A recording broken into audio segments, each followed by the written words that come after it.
Welcome to Raging Bullets, a DC Comics fan podcast.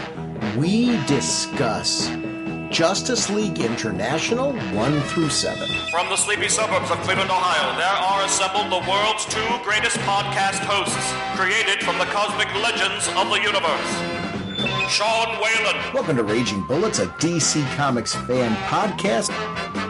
I'm a big fan of variant covers. My love for Batman is that stuff. Let's talk some comics. And Jim Seguin. How's it going, eh? You know me and Superman. I'm really loving what they're doing. Raging Bullets is a spoiler podcast. Their mission, to discuss DC Comics in books, movies, and television several times a month in 1 to 3 hour episodes. And to serve all mankind. Outstanding! Welcome to Raging Bullets. I'm Sean Whalen, Dr. Norge, and I'm joined as always by my co-host Jim, the sensei of the whatnot, Seguin. How's it going, eh? Jim, on this episode, we're going to be joined by longtime friend of the show, Mike Gordon, as we discuss Justice League International issues 1 through 7. And this is collected a wide variety of different ways, including the first trade paperback. This is going to be a really cool celebration for us. We are sponsored, as always, by DCB Service and InStockTrades.com. Mr. Seguin, what is going on over at DCBService.com? Well, they have the Crisis on Infinite Earths facsimile edition. So they're recreating the original format for these. Right now, issues 1 and issue 2 are out, as well as some variant covers. Issue 1, they're giving you 50% off, $199. Issue 2, 40% off, $239. Plus, they have a really cool Batman black and white statue based on the artwork of Bill Sienkiewicz, his Batman Anniversary, and the anniversary issue number 400. And this statue looks really cool, and I know you'd love the guy's his artwork, so you got to check this out. 25% off, only $93.74. Thank you, DCBS. I am super excited for that.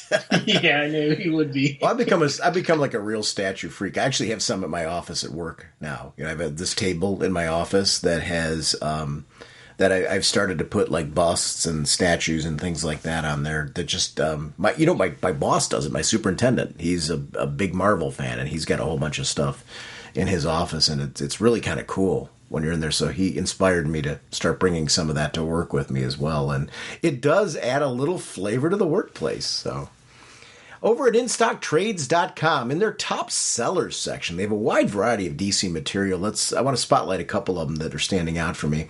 Superman, the Silver Age Omnibus hardcover, Volume 1. This is a $100 book. Regularly, it's 42% off, only $58. Batman Beyond, the animated series classics, $59.99 regularly, 42% off, only $34.79. I want to thank DCB Service and InStockTrades.com for continuing to support our show. Mr. Seguin, what kind of a podcast are we? Raging Bullets is a spoiler podcast. We go in depth into the plotline, story twists, and whatnot of the Justice League International. So if you haven't read the books, you may want to come back later so you can better enjoy the show. Let's talk some comics. There they are, all alone except for that old character.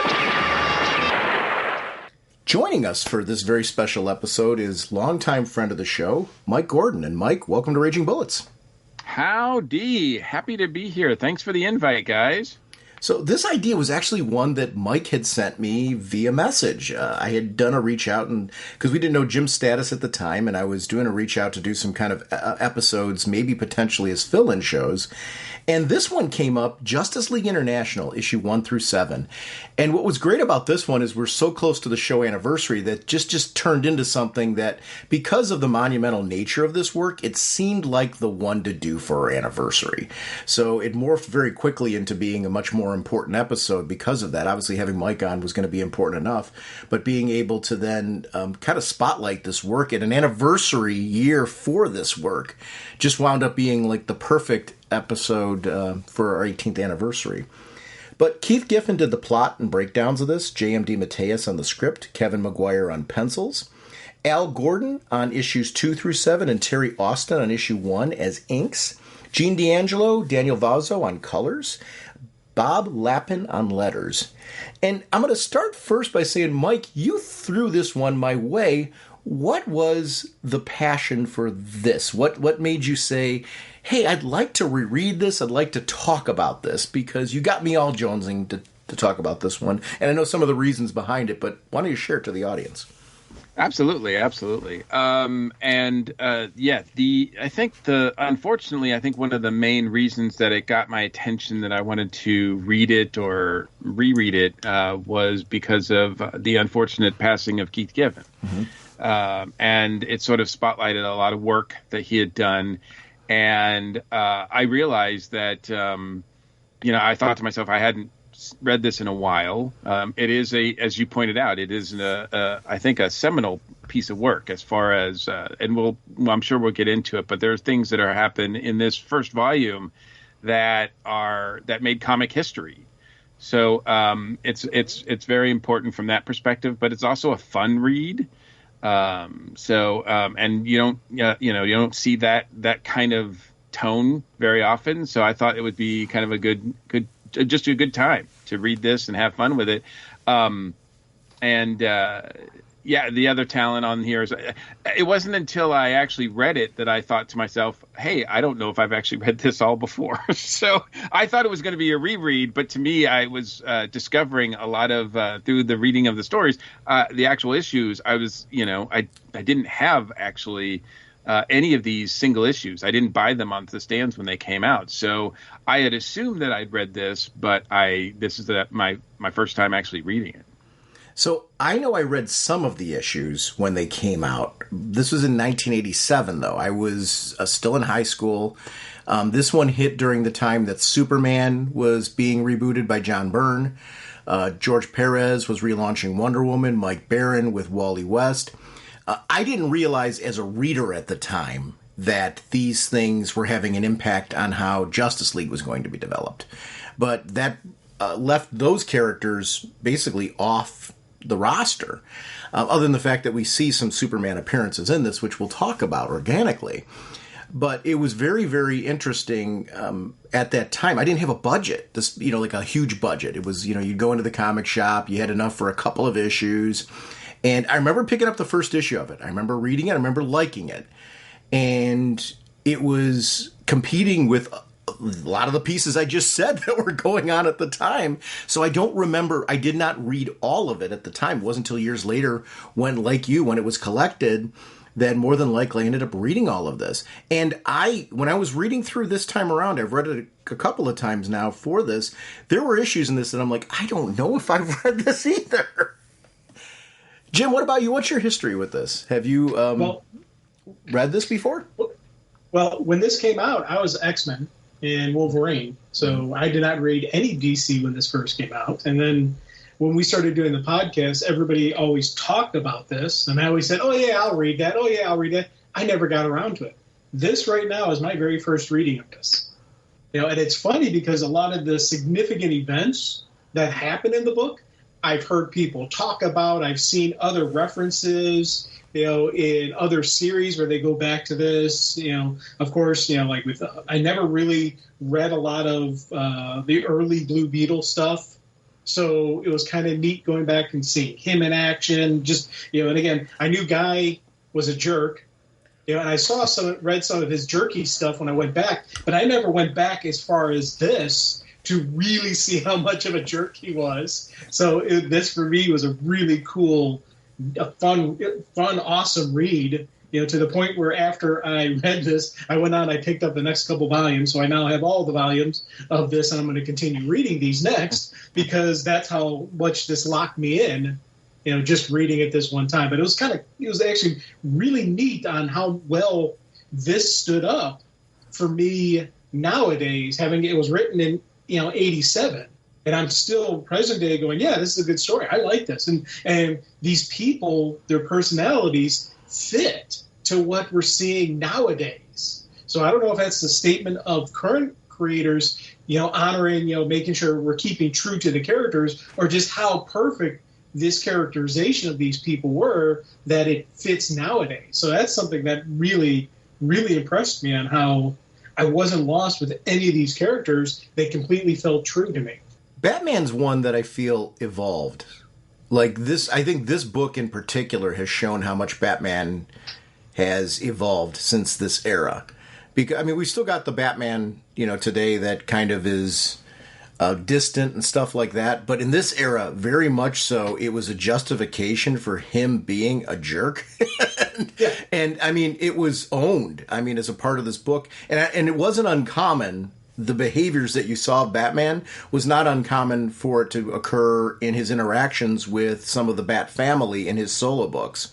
So it was really, to me, I don't want to say jarring. It was actually kind of a journey back to what he was like in the late 80s. Because this was really an era where they were trying to make him the Dark Knight and kind of focused on being that lone kind of character. And versus how we've seen that soften a bit, which is maybe for some people hard to believe, but soften in recent years. He's not this same Batman now. I actually like that. I like this idea. Part of the fun of comics is continuity, story progression, things like that.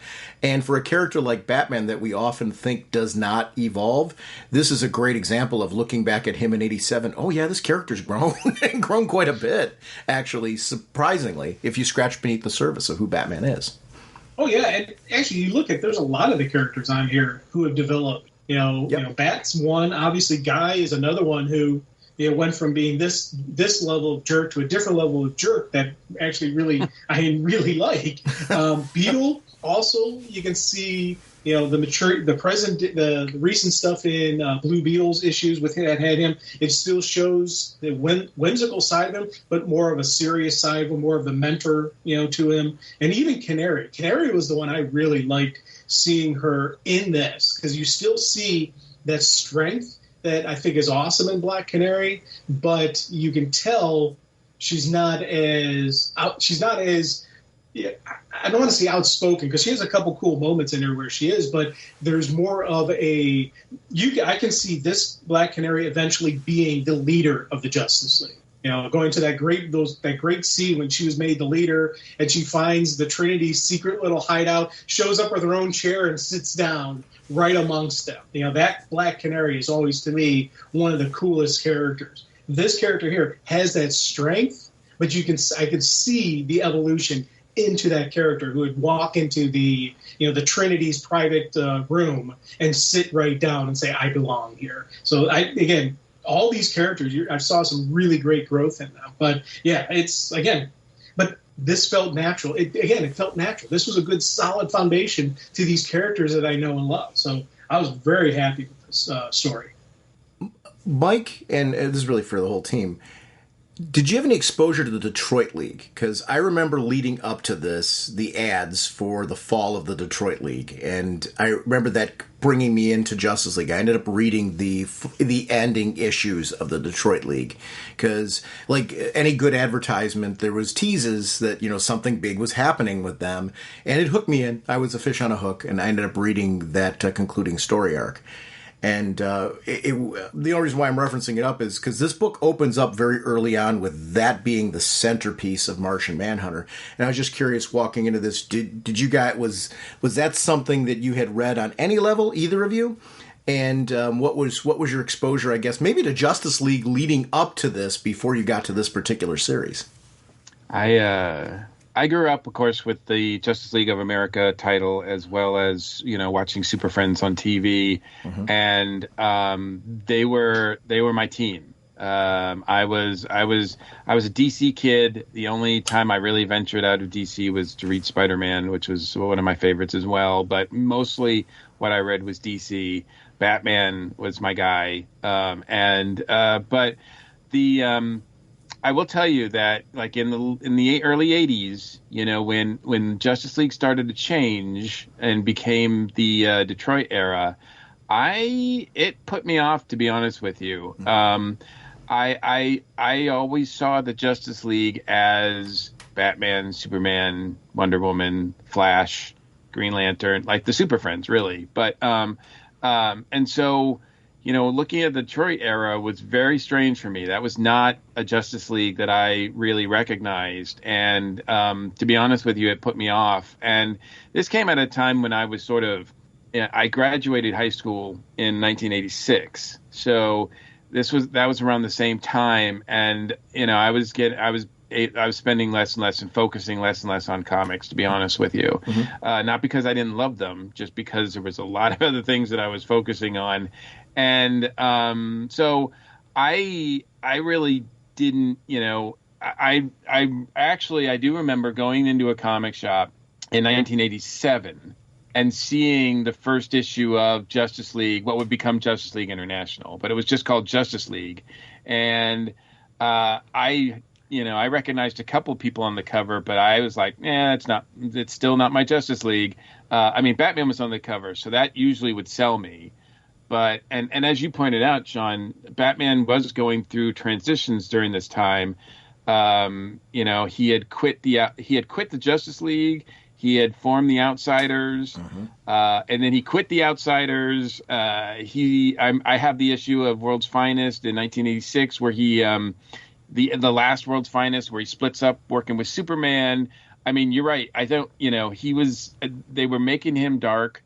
The Dark Knight Returns came out, I think, in 85, 86, somewhere in there. So, they were really leading him to be like a solo dark character, and he was quitting all these teams. So it was really strange to see this version of him. You're right, to read this version of him, because it'd been a while since I remembered. I was like, oh yeah, he was like, not a team player at this point. Yeah, and it was something that for somebody reading this after reading today's Batman, it almost would read like it was out of character for him, and it wasn't at the time. In 87, this was very much who this character was, and I still loved him. I was a big Batman fan. I enjoyed the transition because I felt like that's what's best about comic continuity. It's the soap opera, the ongoing drama, the seeing how events unfolding in the character's world are helping shape and form them. And it's slow moving in comics, but when you do get that change, like being able to go back and revisit this guy, I remember this guy. I'm like, oh yeah, a comfort food. Yeah. This is my Batman from 87. This is who he was. And there's many a time I wanted to smack him upside the head, but I still loved him. And that part is really great to see that these stories, a lot more than people realize, do evolve, but I was like you. I saw the first issue of this. I did pick it up. I read it. I enjoyed it. It was at the time, though, I graduated in 89. Jim graduated in 89. So we're all from the same era, as far as, kind of where our experience was. And you're right. During that time, when you're getting into those later years of high school, you're heading into, your future and things like that.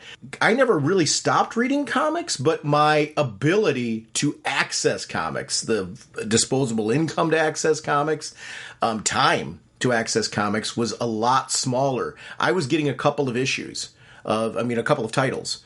And, every so often I would try something out just because I had that, but it wasn't like trying it out and like I would be on board for like 6-7 issues. It was like you tried something out and it may have enjoyed it and didn't really have the income to go back and grab or the time to go back and grab the rest of them. So this wasn't uncommon, picking this up and trying it. I'm almost wondering, and I know this wasn't the case with this book, but a lot of times Justice League for me during the Detroit era became something that I picked up in a comic book 3-pack.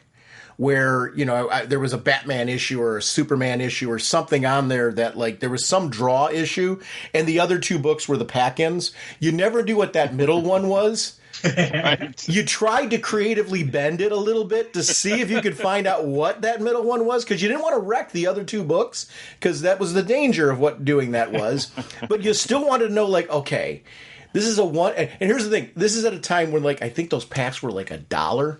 Maybe $1.50, whatever they were. It wasn't anything at the time. It seemed like you were spending more on it, but you'd flip those things open and you would be looking to see what that middle book was because you didn't want to get a stinker in the batch when you were going for the 3-pack, even though you're trying to get your 1. But that was a lot of times where I would pick up the later years of Justice League before this series launched because, like you, I'd kind of gotten turned off by it.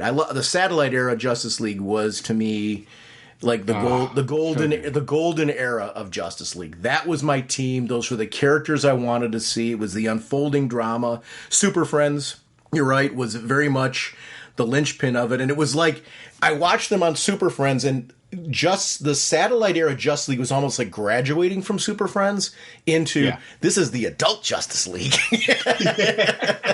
Because that's what it felt like. Yeah, it really was that. So then all of a sudden they did the shift, and they were characters that I was not reading regularly. I didn't have the connection with. I will say the concluding story arc with them made me wish I had known them better, because I thought they did a very good job in the ending story arc with them of giving you this sense of danger and caring about these characters that I was like sitting here like, wow, I don't have a history with them. This is a great arc. I kind of want to know more about these characters. And again, at a time where it wasn't so easy to go back and journey with them. But this series was an interesting, bold choice, because I largely imagine they ended that previous series because they were trying to draw up readership for Justice League, right? It's typically why you do this kind of thing. So now you're launching a new series where, to your point, the only one out of the Trinity that's there and is Batman. And then when you're getting your second tier, you don't have a Green Arrow, you don't have Flash. There's, multiple characters that are missing from this that are from that satellite era. Martian Manhunter being the only real connection to the previous team being on board for this one. It is a very, very bold choice what they did for 87 of trying to say, let's put this one out there with a creative team that we think can... I would love to have been sitting there with the elevator pitch for this one, just to see how they got to the point where they did with this one, because it's an interesting cast, and I feel the story is really representative of what we're talking about. They represent an era where this is a league that's trying to build.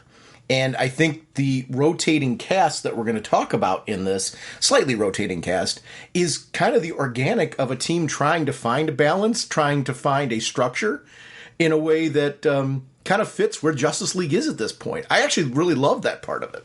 This is also, the events you talked about with the Detroit era, that's kind of also ties in with the crossover that was going on too with Legends, right? Like, so that where that was a very different DC. It was post-crisis. I do remember getting the issues of Legends, and at the time, and it was a very striking. I mean, because basically, I think the entire plot of Legends was that the press and the people of at least the United States, were anti-superhero. Yeah.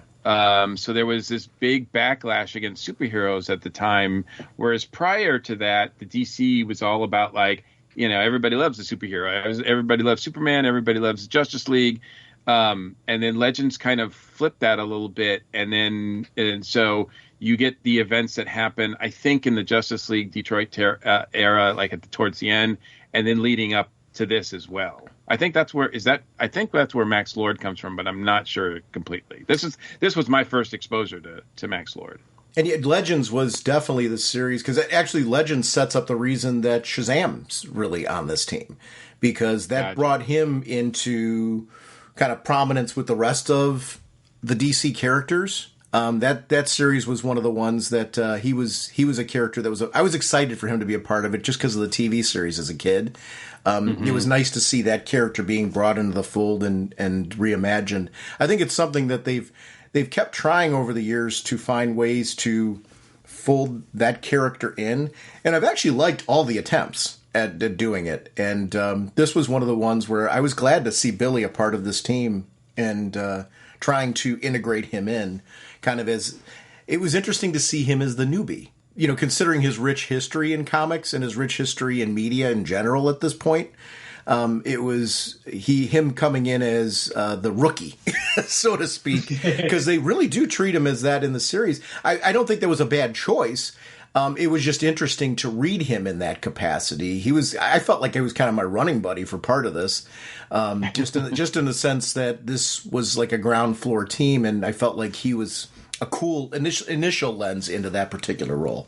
Yeah, they bring in Captain Marvel, who's still called Captain Marvel at this time. Yeah. And now Shazam, of course, from that DC had purchased from Fawcett, but they also bring in the two Charlton heroes too, which DC had purchased Charlton Comics, I think, just a little bit before this, not even 5 years before this. So that's why we get Blue Beetle, and then later, towards the end of at least this trade, we get Captain Atom.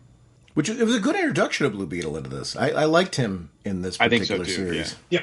So Max Lord is introduced very early in this particular series, and it was an interesting sort of character to put in because you've got something that I don't remember ever reading before in a Justice League book where you've got this person behind the scenes who is manipulating the team.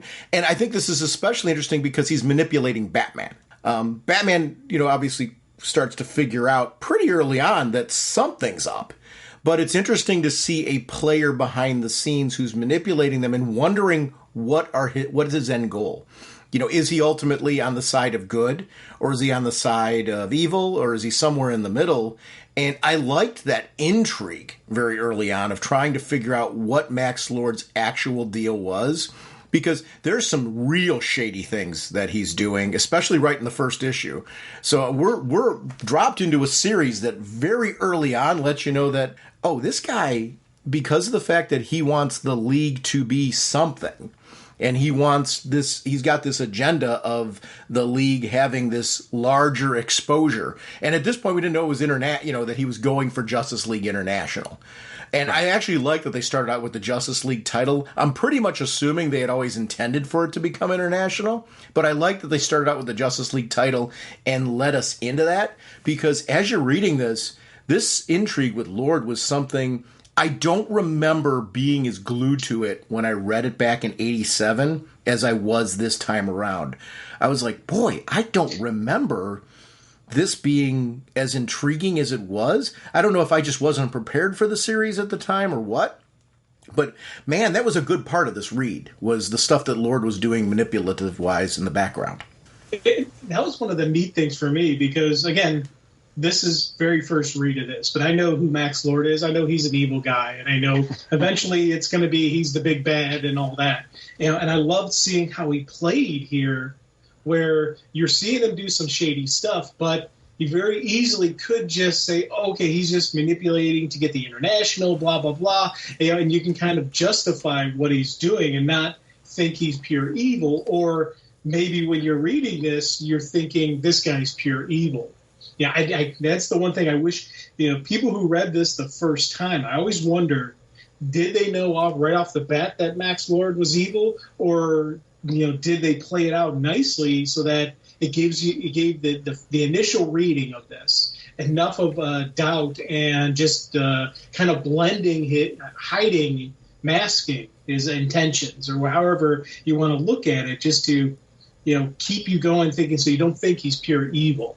And I thought that for me was a really cool usage of this, because reading it now, even though I know what I know, I can 100% see how someone would not see him as pure evil, but just see him as the businessman who's manipulating, maybe out to make some money for himself, that kind of, looking at that level of bad guy, not pure evil. I thought that for me was a brilliant way to show us there's something shady with him, but there's other people a lot worse than him. Don't worry about him. And later on, you're like, oh, crud.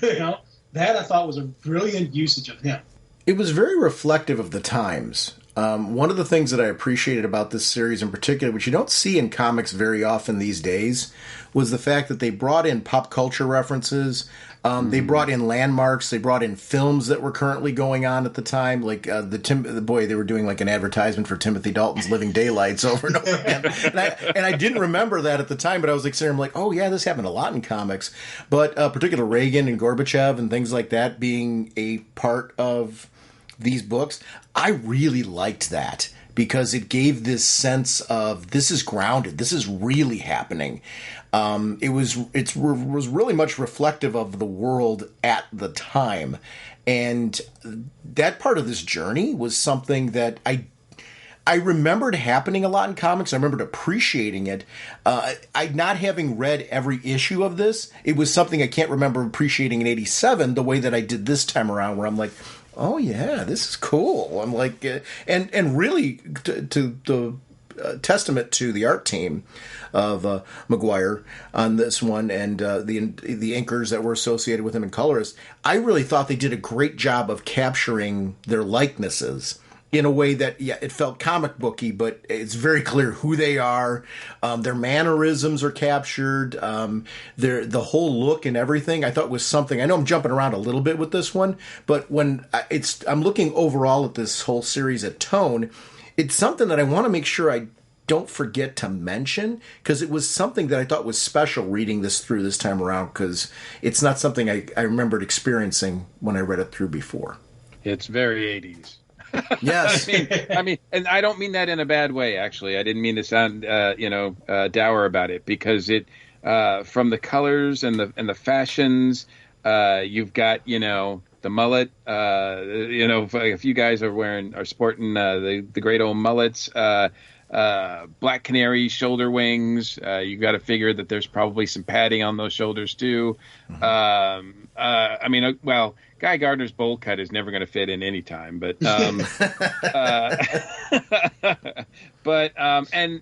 yeah, Sean, like you said, we do see some heads of state that are represented here, and it's very easy to discern. I don't know if any of them are really called by name, but it's pretty easy to discern who they are. Actually, in talking about Max Lord too, I don't know if this was intentional or not. I've always wondered, and I should have, I've actually had the pleasure of meeting Kevin and DeMatteis, and actually Keith Giffen as well. Actually, my book that I was reading was signed by all three, and it. But I should have asked, because Maxwell Lord, whenever I look at him, I always think of him. He has the appearance to me of Sam Neill, particularly Sam Neill in the movie Omen: The Final Conflict.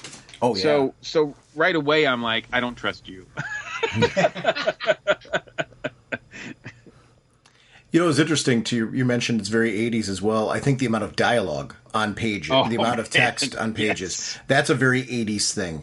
We're very used now to there being a lot less text balloons, narrative dialogue throughout. This has got a lot of it. That's, again, not a criticism. It was a different era of storytelling in comics. It's not very often that you see as much text on the page as you do often in this, especially in the pages where you've got newscasts going on the page as well. There's a lot of dialogue going around that piece. I actually appreciated it in this, because I think it again, gave that very 80s feel that you're talking about. But I felt in some cases it gave a sense that this really is a news broadcast that's going on. And I think there's sometimes in our choices to be less verbose in comics now, we sometimes forget the importance of where sometimes those work really, really well. I felt like the writing in this was very, very strong. It's taking me back to the 80s, but I didn't feel like it's hard to read something that and say, like you said, and I agree with where you're at, it feels very 80s, but yet it didn't to me feel like dated, other than, the outfits and things like that yes, are in the 80s. But I felt like I wasn't groaning through it where I'm like, really? You went there? Or, oh yeah, you had to have that chuckle line or things like that. This is a book that is filled with humor, but there was nothing in there that I felt like, wow, this is incredibly out of date. Which is, I think, it's a testament to the title that it really is. 87 right now is a decent chunk ago, and to be able to look at this and read this and go, wow, it still feels current and relevant, even though it takes place in a certain piece of history. That part was a pretty cool victory with this. Well, I will say, obviously. Guy's behavior is groan-worthy, of course, and yes. It's, he references Stallone and that sort of toxic masculinity that was really prevalent in the 80s as well. Obviously, we're not meant to love Guy. It's basically a statement. I don't think Guy Gardner was really like this until this series. Mm-hmm. I don't know. I'm not a huge, Green Lantern or Guy Gardner historian, but my understanding is that he was he was not as bad as this until this series, and then he really, he just is always there. And even though we're not meant to love his behavior or anything, I do think that, I don't think that character could be written that way now. And for better or for worse, but it's like we're not meant to like love him, but man, he is tough to take. And Batman actually egging him on. Oh yeah, it's actually there's points in time where building until that. I mean, that classic moment that I'm sure we'll get to, but it's a slow build because I knew about that event, but I didn't know when it was going to happen. And so the first issue, the second issue, and it's just building and building. I'm like, oh, someone's going to get popped here pretty soon. The punch. The infamous punch. I mean, that is in issue 5, right? It takes him 5 issues, but it's such a huge event that still, I think, has ramifications, and people talk about it. There's still present day comics where they address it, and they make slight references to it. Just recently, I can't remember. It was in Action Comics. There was a reference that was made to about that, or so, and it still happens. And I love how Guy started off this issue with he's sitting there alone, in the thing, getting ready, getting himself pumped up. He's going to take charge. He's going to be in command. Yeah. And, Canary's the first one, and he's doing the over-the-top bravado, which we later know is just Guy covering up his own insecurities. Yeah. But at this point in time, or maybe that's a thing that creators later created for him to cover this, but that's the one thing about Guy, that he's a complete jerk. Later, we learn why he was such a jerk, and you start understanding, and he becomes less of a jerk, more of a cool guy. And I love how when this first came out, he's just completely going head to head with everybody. He and Canary have those great back and forth in this first issue that I was like, once again, I love Canary as a strong person, and that's one of the things I love seeing her take, just that right to him, right to his face, the literal brush off of Oberon, which had me laughing, seeing him tumble, like, oh man, this is little stuff like that. I was like, this really just shows what a jerk Guy is. But I love just that initial bickering going back and forth, and even Martian Manhunter couldn't calm down Guy. Martian, he calls him the Jolly Green Giant and uses a claw to, basically grab him by the cape, throws it over his head. I'm like, this is some great Guy Gardner stuff. I love this opening of just how dysfunctional this team is right from the beginning. That was not just Guy's fault. And I say this as a Batman fan. Batman really was instigating this every bit as much. And he knew he was. This really was very much like both of them pulling up their britches and like trying to be the top dog. Bruce, there's other ways he could have handled the situation with Guy to create more of a team dynamic. This again was that era of Batman where he didn't care about that. He was Batman. He was going to make his statement as Batman, and I almost say he wasn't focused on the bigger picture, which is very interesting when we talk about Batman nowadays being this master strategist. He was not developing a team in the way that we know he's capable of doing now. If you look years later to issues of Morrison's JLA and where Batman's gone in multiple Justice League iterations afterwards as he's continued to evolve, Batman's this guy that like adds this kind of ability to be able to take people almost as, I don't want to, chess pieces makes it sound poor, but, strategically using people in different squads to be able to effectively complete a mission. This is not that guy. Not at all. No, at this point, Batman's not even getting along with Robin. I grew up loving that dynamic duo, and at this point, he and Nightwing are barely speaking. And looking at both characters, Nightwing is the better leader. Yeah, he is leading the Titans at this current time to a level that the Titans are one of the biggest books and comics around. So And Robin at the time, I don't think he's Nightwing yet, but I mean, Dick's got those skills that Bruce doesn't have, and it will be a while before really Bruce gets comfortable enough to lead a team like that, character-wise, I think. What's interesting in this series, they do a lot of character development for characters that aren't going to hang around, or at least hang around in a very big capacity. And I actually liked that. I actually really liked them spotlighting characters that were in the DC universe. I don't know. I would love to have known what was going on editorial behind the scenes of this book. I'd like to know what was going on with the writing team behind the scenes as they were developing this book, because there were characters that organically left this team after a few issues that I really like. What they did with Dr. Fate in particular, what they did with Shazam in particular. It was even the female Dr. Light, the kind of the way she was brought in and used in this piece. I really liked all of those characters. I liked the reason that they were brought in. I liked how there were some questions about, even with the female Dr. Light, like, you've got one of our signal devices, but it's not ours. it's which is a major violation of, like, this is their security. You know, how they get in.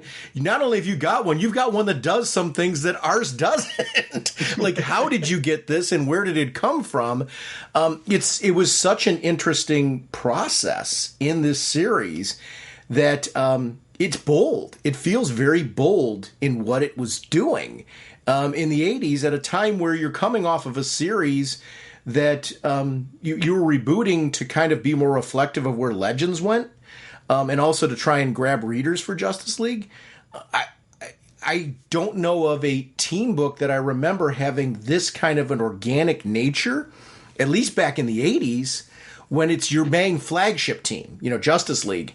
This was an interesting sort of, and it's in my respects to the creative team on this, because I don't remember anybody kind of playing around in this capacity with your main cast, because there weren't many afterwards, especially when international hits, out of this that stayed as your frontline team. Some of the background characters took more of a role as the series went on, which was very, very interesting approach to a series. I just that was something that really stood out to me. It is a weird team. I mean, yeah. I mean, that first issue, when everybody comes in, it's, and the team ends up being Guy Gardner, Black Canary, Captain Marvel, Martian Manhunter, Blue Beetle, Dr. Fate, who's really the only, like, old school, really, like, Justice Society member, right? That's part of the team. Batman. And then, like, to me, the oddest choice is Mr. Miracle. I was just like, what is he doing? Like, when I was reading this, I completely forgot he was in this team. And I was just like, this is an odd choice. I mean, now Mr. Miracle's kind of more well known. I mean, that groundbreaking series that Tom King did. But back then, I mean, I think he was just another member of, the New God storyline, and didn't really interact with anybody, I don't think. And he's already here established with Oberon and, with Barda, which I was like, wow, he's already pretty developed here. I think some of it, though, and it's been a while since I've read Legends, but I don't want to spoil too much of Legends here for people who haven't read it, because we're not covering it. But remember the big bad of Legends and where Legends was going.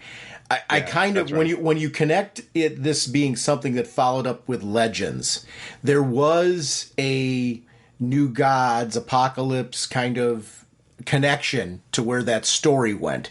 So I kind of get why they were trying to revitalize some of these characters, bring some of these characters in with what they were doing here.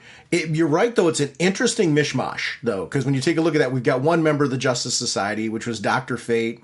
You've got characters really kind of from all over. You've got characters from Charlton. We've got Shazam, Captain Marvel. I keep calling him Shazam just because we call him that now, but you've got Captain Marvel in there. Actually, it's refreshing to call him Captain Marvel again. It's like I've gotten so used to finally calling him Shazam that like now it's like I get to call him what I used to always call him again, and it's kind of refreshing. But it is an interesting mix of characters that it seemed like they were using this series to maybe explore and expand and some of their character lineup that they hadn't either that they had just acquired and hadn't had a chance to really do a whole lot with, or some of their characters who had been on the shelf for a little bit to do something with, and it's an interesting mix.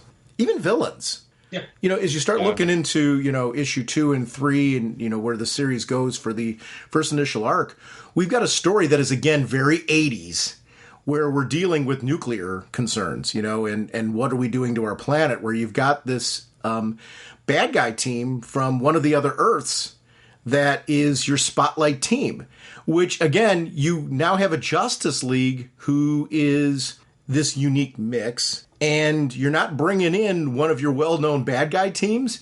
You bring in this team from another Earth. But I actually liked when you've got this story with Jack Ryder, where Jack Ryder's questioning this Justice League at all. Now you're bringing in nuclear concerns. And it fits this whole narrative of how are we trying to sell this Justice League?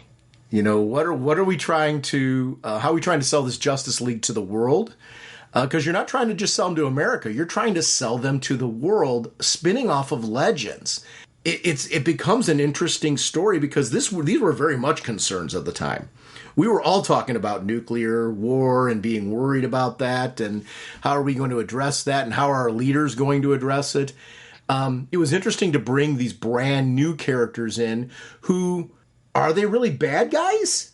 I don't know. I would say they had an ill-advised approach to what they were doing, but you kind of get that they're like, we came from our world that's been decimated by this. We're at your world, and we don't want to see that happen again, so we're going to put a stop to it. It's kind of a more militant approach to the whole process, but I actually liked the fact that the villain, you almost have got to put quotes around them and go, there's kind of a gray area as to what they actually are. That was intriguing for an initial arc. It wasn't a blatant bad guy in the beginning. Well, and again, we talk about just pure 80s, that this series is. And again, the nuclear arms race was huge back then. Just everything that they're talking about with it, they destroyed their own planet, so they could come here and save us. And then you bring in that colonel who's the leader of the small nation. And I absolutely love that guy as the villain in the story because he's sitting there thinking, I'm just going to play these guys. I'm slick. And it's that, again, to me, that's another classic 80s villain. Where you sit there and he's like, hey, I agree with you, man. We need to take these things out. Let me point to you where the biggest weapons are. They're right across the border in Russia. Go for it. I love that usage of this guy, and I love the fact that we have our villain heroes who are like, does he really think we're falling for this? Well, we were going to do it anyway, so let's just play off the guy. So they're playing him the way he's playing them. Again, brilliant usage of the time, brilliant usage of the writing. I loved who I kind of remember reading some later stuff with Blue Jay, but the others I have no recollection of at all what they can do. So it was kind of neat seeing them, but again, this for me was a really cool usage of the villains. You think back the first issue, the villains who were taking over the UN that they took down weren't really villains, but they were Max Lord manipulations. We got this second set of villains, not really villains, trying to do the right thing, just going about it the wrong way, being manipulated by this evil, leader of this this country with its own nukes. So I'm like, yes, this is some cool stuff going on. And this country, Bialya, has a rich history in comics. I was just looking at some of the history, but it went back to like Dan Garrett's Blue Beetle. Captain Atom had a link to Bialya, and it's something that we've seen in recent years in DC kind of brought back again as being a nation that shows up in DC storytelling. But one of the things I love too is what was very smart about this is they knew they were being played by this guy. Like they knew, like, because he did the typical, he would speak, so they could understand him, but he was definitely doing the schmoozing and selling, and they were not being fooled by it at all. Because I loved that they would go and speak in their own language, and basically be kind of like, oh, listen, this guy can get us where we want to go and what we want to do. It's all worth it. And I liked that there was that interplay, that he wasn't selling them, and they also, were playing him just as much as he was playing them, for the purpose of trying to do what they felt was intrinsically good. I actually really liked the gray areas, and I'm not doing that as a pun for the other villain that we're going to be talking about in this, because I keep saying gray over and over again. I'm like, I'm really not trying to connect them, but it's it was kind of funny how that we had this first initial villain situation. There was a lot of gray areas as far as who's a good guy, who's a bad guy. And it goes to Max Lord, it goes to these villains, it goes to what's going on with these countries. It was quite different to go to a DC where it wasn't blatant good and bad. We're now exploring some very intelligent, like, real world topics where it's like sometimes it's not clear, sometimes it's not cut and dry. And I actually liked that in 87 they were exploring this. It added some depth to the comic stories. You don't want every one of your stories to be like this. Sometimes it is great to have, this is the good guy, this is the bad guy, and I clearly understand their motivations. In these stories, they were trying to really mix it up and go for some very smart, depth-filled things. And I think that sometimes gets lost when people talk about the Bwahaha era. They almost say it in a way that diminishes the quality of storytelling that was being done here. There is a ton of depth to this. Yes, there's humor. There's the Bwahaha. Those pieces are a part of this.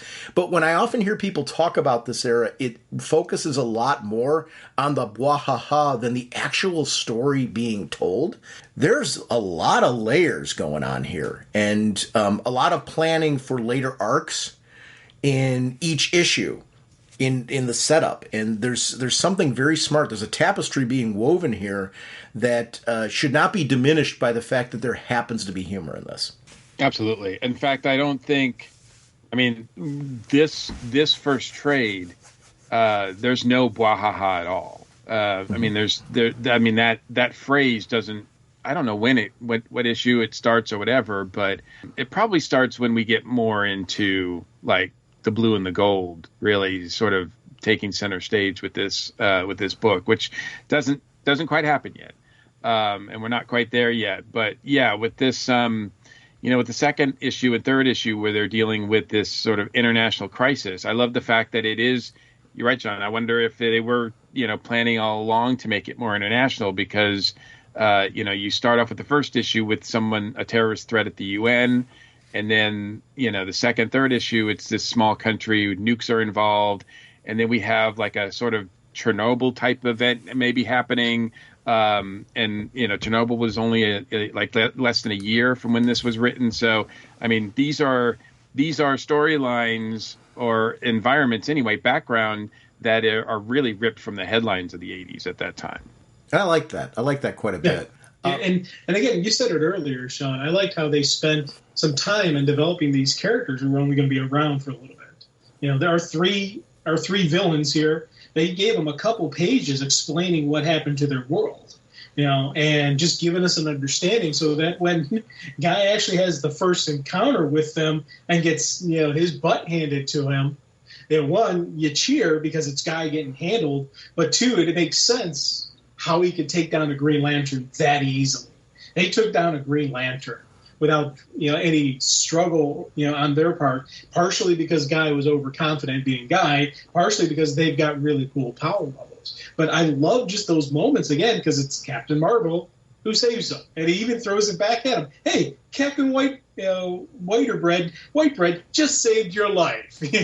I love those little subtle moments like that. And Beetle throws out a couple jabs every so often. And that was, like, to me, the beginning of the Bwahaha era. Is they're throwing out these little things. Beetle throwing them out now, he doesn't really have somebody else to play off of them until he gets the gold in. Once he gets the gold in, now those two are playing off of each other. So that, for me, I like seeing these two, this initial throwing these little one-liners out, throwing these little zingers out there that they don't take away from the energy of the scene, but they do, kind of make you chuckle. Yeah, how brilliant is that? As you pointed out, Jim, how brilliant is that? Like the writing, the way the writing is that, the first confrontation of these champions, these bad guys, these big bads, or these powerful beings, are going up against our team, the team that's on the title, and you're rooting for the bad guy. You're rooting for the champions, that's just great. Yeah, and I did have some, the champions of Angor were, I sort of scratched my head because we're not even like a year out from Crisis. We're supposed to be one Earth, one universe, or whatever, and already we've got this villain, this super team coming from another universe or something. I'm like, wow, okay, that didn't last very long. And I know this is completely hindsight because I wouldn't have thought this at the time, but I don't know if it was just because they were dealing with nuclear issues at the time, or just maybe the color scheme of his outfit, but the sort of strongman of the champions, I believe his name is Wangina. Wangina, something like that, right? I got these vibes of Nuclear Man from Superman. Oh yeah, Quest for Peace from him. I see where you're getting that from, and yeah, you're I see right. that now too. I can. I wasn't thinking it when I read it, but as you were sitting there saying, I'm like, oh wait, I see it too. It's like, yeah. I mean, I don't know if one, sort of inspired the other, but yeah, I was just like, whoa, that's weird. But he doesn't. I don't think he makes it out of the story. I don't know if these, to my knowledge, I don't know if these beings ever show up again. I don't know if it's just a one-time thing for all of them. Jim, you're right. I think I remember seeing Blue Jay at some point in time. You mentioned that earlier, and the Sanctuary story. Blue Jay was at Sanctuary. Got it. Blue Jay was one of the victims of Wally West at Sanctuary. Wow, that was a deep cut. Yeah. I didn't remember that at all. I'm like, good for you. I'd be remiss if I didn't mention. I was looking at the cover right now of just issue number 3, and there's 2 versions of it in the trade, or depending on the version of the trade. I was, for the purpose of preparing for this, I looked at the digital version of the trade on Amazology, and they had the alternate at the end of the book, the end of the whole entire trade. They had the alternate version of issue number 3's cover, with Billy Batson flying in to save Batman from Rocket Red.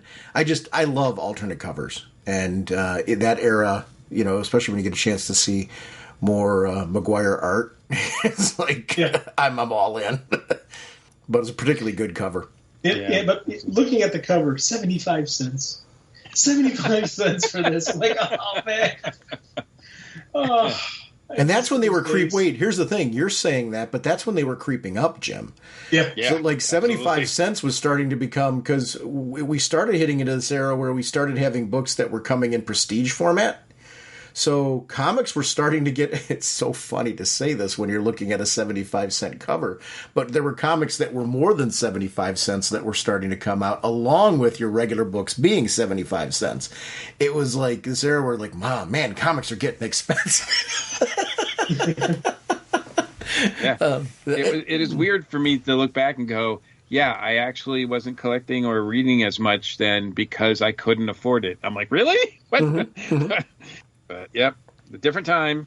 It just shows how much the economics have changed, because back then, you're right, 75 cents was like, oh my gosh, I can't, now I'm not able to afford to read as much as I did before. It did change. Not only spotlighting that that alternate cover by Kevin Maguire, but it has to be said, I mean, his artwork throughout the whole book is outstanding. Like, yes. it's just, it pops, it tells the story, it's dynamic, it's fun. It's got a great tone to it. As I've pointed out, I think there's likenesses for different, pop culture folks that are invoked. Mm-hmm. I mean, Kevin is just dialing like everything that you need for a successful book, and he's just owning it. I'm looking at a page with the Rocket Reds on it right now, and they're attacking the bug. Where they're grabbing each of the legs, but you're looking at the panels surrounding it, and you see the use of facial expression, but it's not just facial expression; it's motion, it's movement of characters. You see on Blue Beetle's expression where he's perplexed and kind of trying to bob and weave and deal with this unfolding situation around him. And you see it on his face, but the unique reactions of the others around him set a mood and a tone and give you a reality of what is going on. There's motion here where there's not.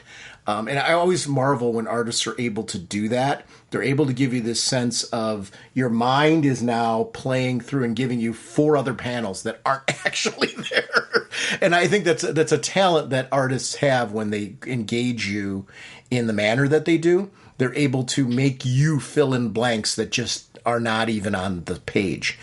Guy shooting out of the, getting eager to finally shoot out of there, you can actually in your mind picture every little step that he took before he actually flies out of there. And I think that's great art, where it just evokes an emotion in you. You start thinking it through, feeling it, and it takes you in that spot. That page has a lot going on that is not actually on the page because of the quality of the storytelling of the artist. And to add to that, because I agree with you completely, but also this shows a great team up of art and story being told, because you've got that deep, giddy, oh boy, look on Guy Gardner's face as he's saying, oh boy, and he goes out there, flies out there, and he's singing God Bless America as he's fighting the Rocket Red. I was cheering throughout this. Again, Guy Gardner's a jerk, but I was laughing my head off, and I absolutely loved it. Then you go back inside, and Bat's like, someone's got to go stop him. Marvel. He's like, how come I got to deal with him? I love just that little crazy inner dynamic. Even the Rocket Reds are like, oh man, I was hoping for somebody, not him, not this idiot, And they're even saying, last time he was around, we almost had World War III. The Rocket Reds don't want to fight. Batman, all the heroes don't want to fight. Guy Gardner, he wants to start a fight. And I love just how these couple pages play out, even to the point when we get to the Gorbachev scene where he's like, he doesn't want to have an international incident over all this. I loved how these couple panels played out. Again, the artwork really showing some, deep stuff, showing some great facials, some great emotion, the story matching up with that, plus just general cheering on my part. These were a fun couple pages that were absolutely brilliantly created. And there's a huge cast of characters here. You've got multiple members of the Justice League, as well as these Rocket Reds, because there's bunches of them. And then there's the other, the champions or whatever. So you've got all these characters, and I don't feel like anybody gets slighted. Everybody sort of has character moments, and they all look great. Mr. Miracle has a great sequence in issue number 3 where, it's a page that's devoted to him having an action sequence. This is pretty critical because what you said earlier, I think, was pretty solid. For me, Mr. Miracle had other stories. So I want to be very, very clear to people listening over this. I'm very well aware of Mr. Miracle also having other appearances. But for me as a reader, last time I had seen him was in a JLA JSA crossover that I really greatly loved, that George Perez did the artwork for. And I remember greatly enjoying the character, but that was my last exposure to him before this. So then we jump forward to this, and I get to see him again, and I'm like, oh, I remember why I like this character. And the discs, he used the discs to fly around, and it was cool to see him. His way of combating others, because he's an escape artist, is very, very different. And I liked that this story gave a chance, they gave this story a chance to showcase why he's on the team, what he brings to the team, and why he's unique. Because you got to spotlight that pretty quickly, because you got to make believers out of your readers into, okay, I may not know who this colorful guy is unless I've been a New Gods fan. And they've got to count on the fact that you're going to have an audience here that this is their first exposure to him. That was a good sequence for him, because you at least start to get the dealings with why I should even care that he's on the team. And that's important. And how subtle is this? But at the bottom, he's speaking, because he's speaking in brackets to them. He's speaking their language. He knows Russian, like he knows their language. Like we don't see any of the other members speak Russian, but he knows their language, and so how cool is that? Just to indicate like just one more thing about him that's cool. Yeah, that was, and again, I loved throughout that sequence, because even before that stuff, the Billy stuff, when he's beating on him, he even has the comment, "Hey, has anyone tried talking to these guys?" I loved, again, the wisdom of Solomon there, but also just Billy being Billy, because they're just punching people and hitting them and doing all that kind of stuff. Why don't we try talking? And then you go into Scott trying to talk to them. Now, granted, his first approach is like, "Hey, we're here to help." "Oh yeah, Guy Gardner is Russia's greatest friend. Forget Gardner, the rest of us are," And it's not until after, he's 3-on-1, they're like, the other Rocket Reds are like, "Yeah, we actually need your help. We're okay." And that comes directly from Gorbachev telling him cease all hostilities against the Justice League. For me, these were some really cool moments. And like you, I love the fact that it was, Scott speaking Russian and actually trying to have a conversation with them. It went really cool, to go against the standard superhero model of see somebody punch them. This is a way to actually work through the issues. And again, it laid down good groundwork to having a Rocket Red later on the team. I love this stuff. Yeah, we had no idea it was foreshadowing. Even while reading this, I'd forgotten that we get a Rocket Red on the team. So I didn't recognize that this was going to be foreshadowing to have somebody, one of these members actually on the team. And then just a few pages later, we get the supposed death of one of the champions. And it's like, here's a guy that I didn't know until an issue ago, and I feel bad.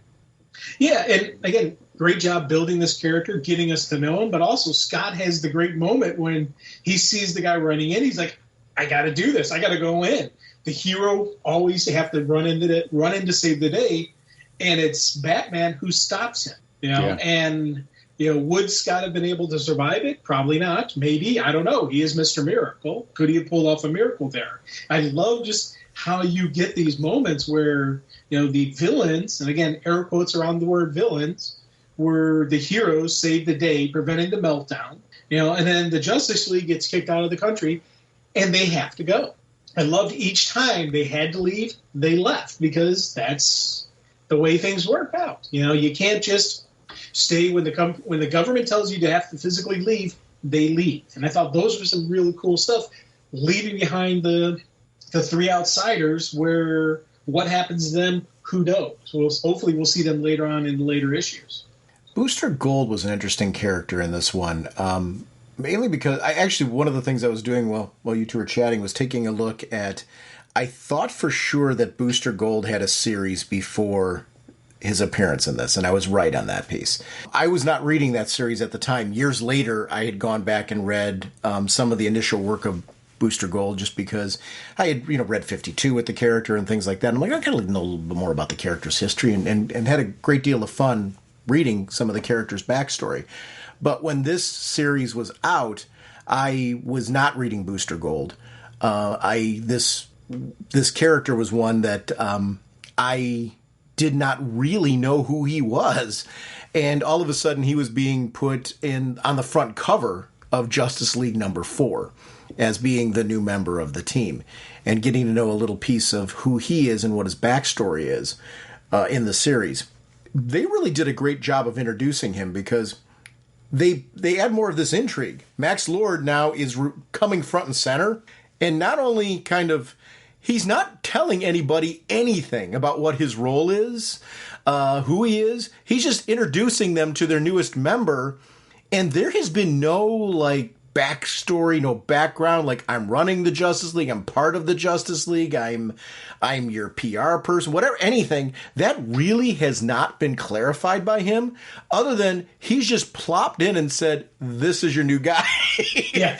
He's Dr. Light and all that kind of stuff, the manipulations he's doing there. These are all things that are just going on, and he's just basically acting behind the scenes like he's team leader without identifying himself in any capacity to them. It's a very intriguing approach, because it did add this mystery layer to this of what is he actually doing? What would keep, because they've got the name Justice League, right? So they've got to be concerned about the branding. John in particular, the Martian Manhunter, has got a real reason to be protective of the Justice League moniker, the Justice League brand, the Justice League, because, he lost some people who sacrificed themselves for that name. Right? So you get why these people would stick around with the Justice League and what the Justice League means. But you've got this guy who is acting like a puppet master and dropping people in. Trust is a major factor of all of this. And that's something that was really different when you're used to, if you're on the Justice League, that's your premier team, right? You have made it and graduated to the Justice League. There is not a question of trust normally when it comes to joining the Justice League. You've made it. There's usually some headliners who are running it that are like, you don't question. This is not that team. This is a team where, yes, it's building off of that brand. And it's trying to use that brand to head into a certain direction. But it's got a team right now that, arguably, with the way that they're dysfunctional right now, does not have the comfort level and trust that the previous would for newer members as they're coming on. Now we're injecting Booster Gold into this team that is already a mess, and nobody knows who he is. It's such a bold direction for Justice League to take this kind of approach to it, because to the point of what Mike and I were talking about earlier with the Satellite Era, this is not what the Satellite Era was. The Satellite Era was your top tier people. If you were invited to be a part of that team, it was because you were proven. You had gotten to that point. Other teams were the ones that were the proving grounds.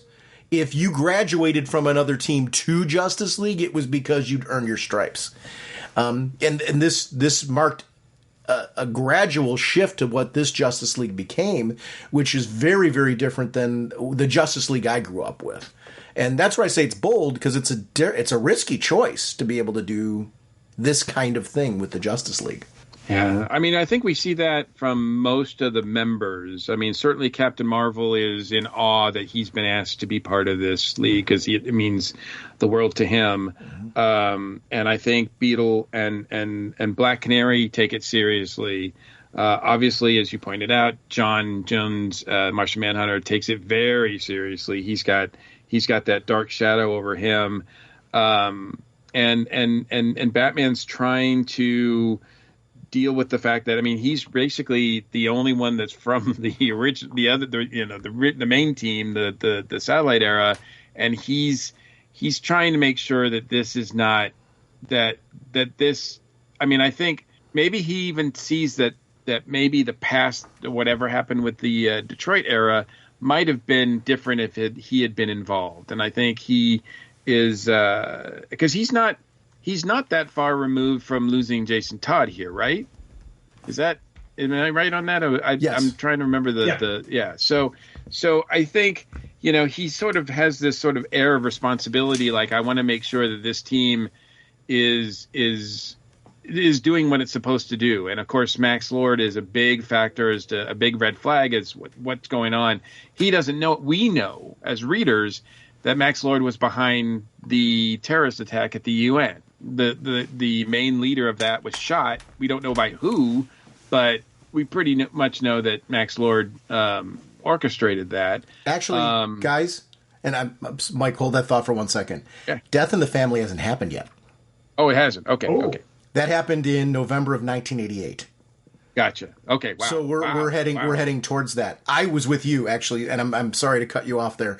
No, it was absolutely. more because the piece I actually thought, like you did, this is after that. It actually hasn't happened yet.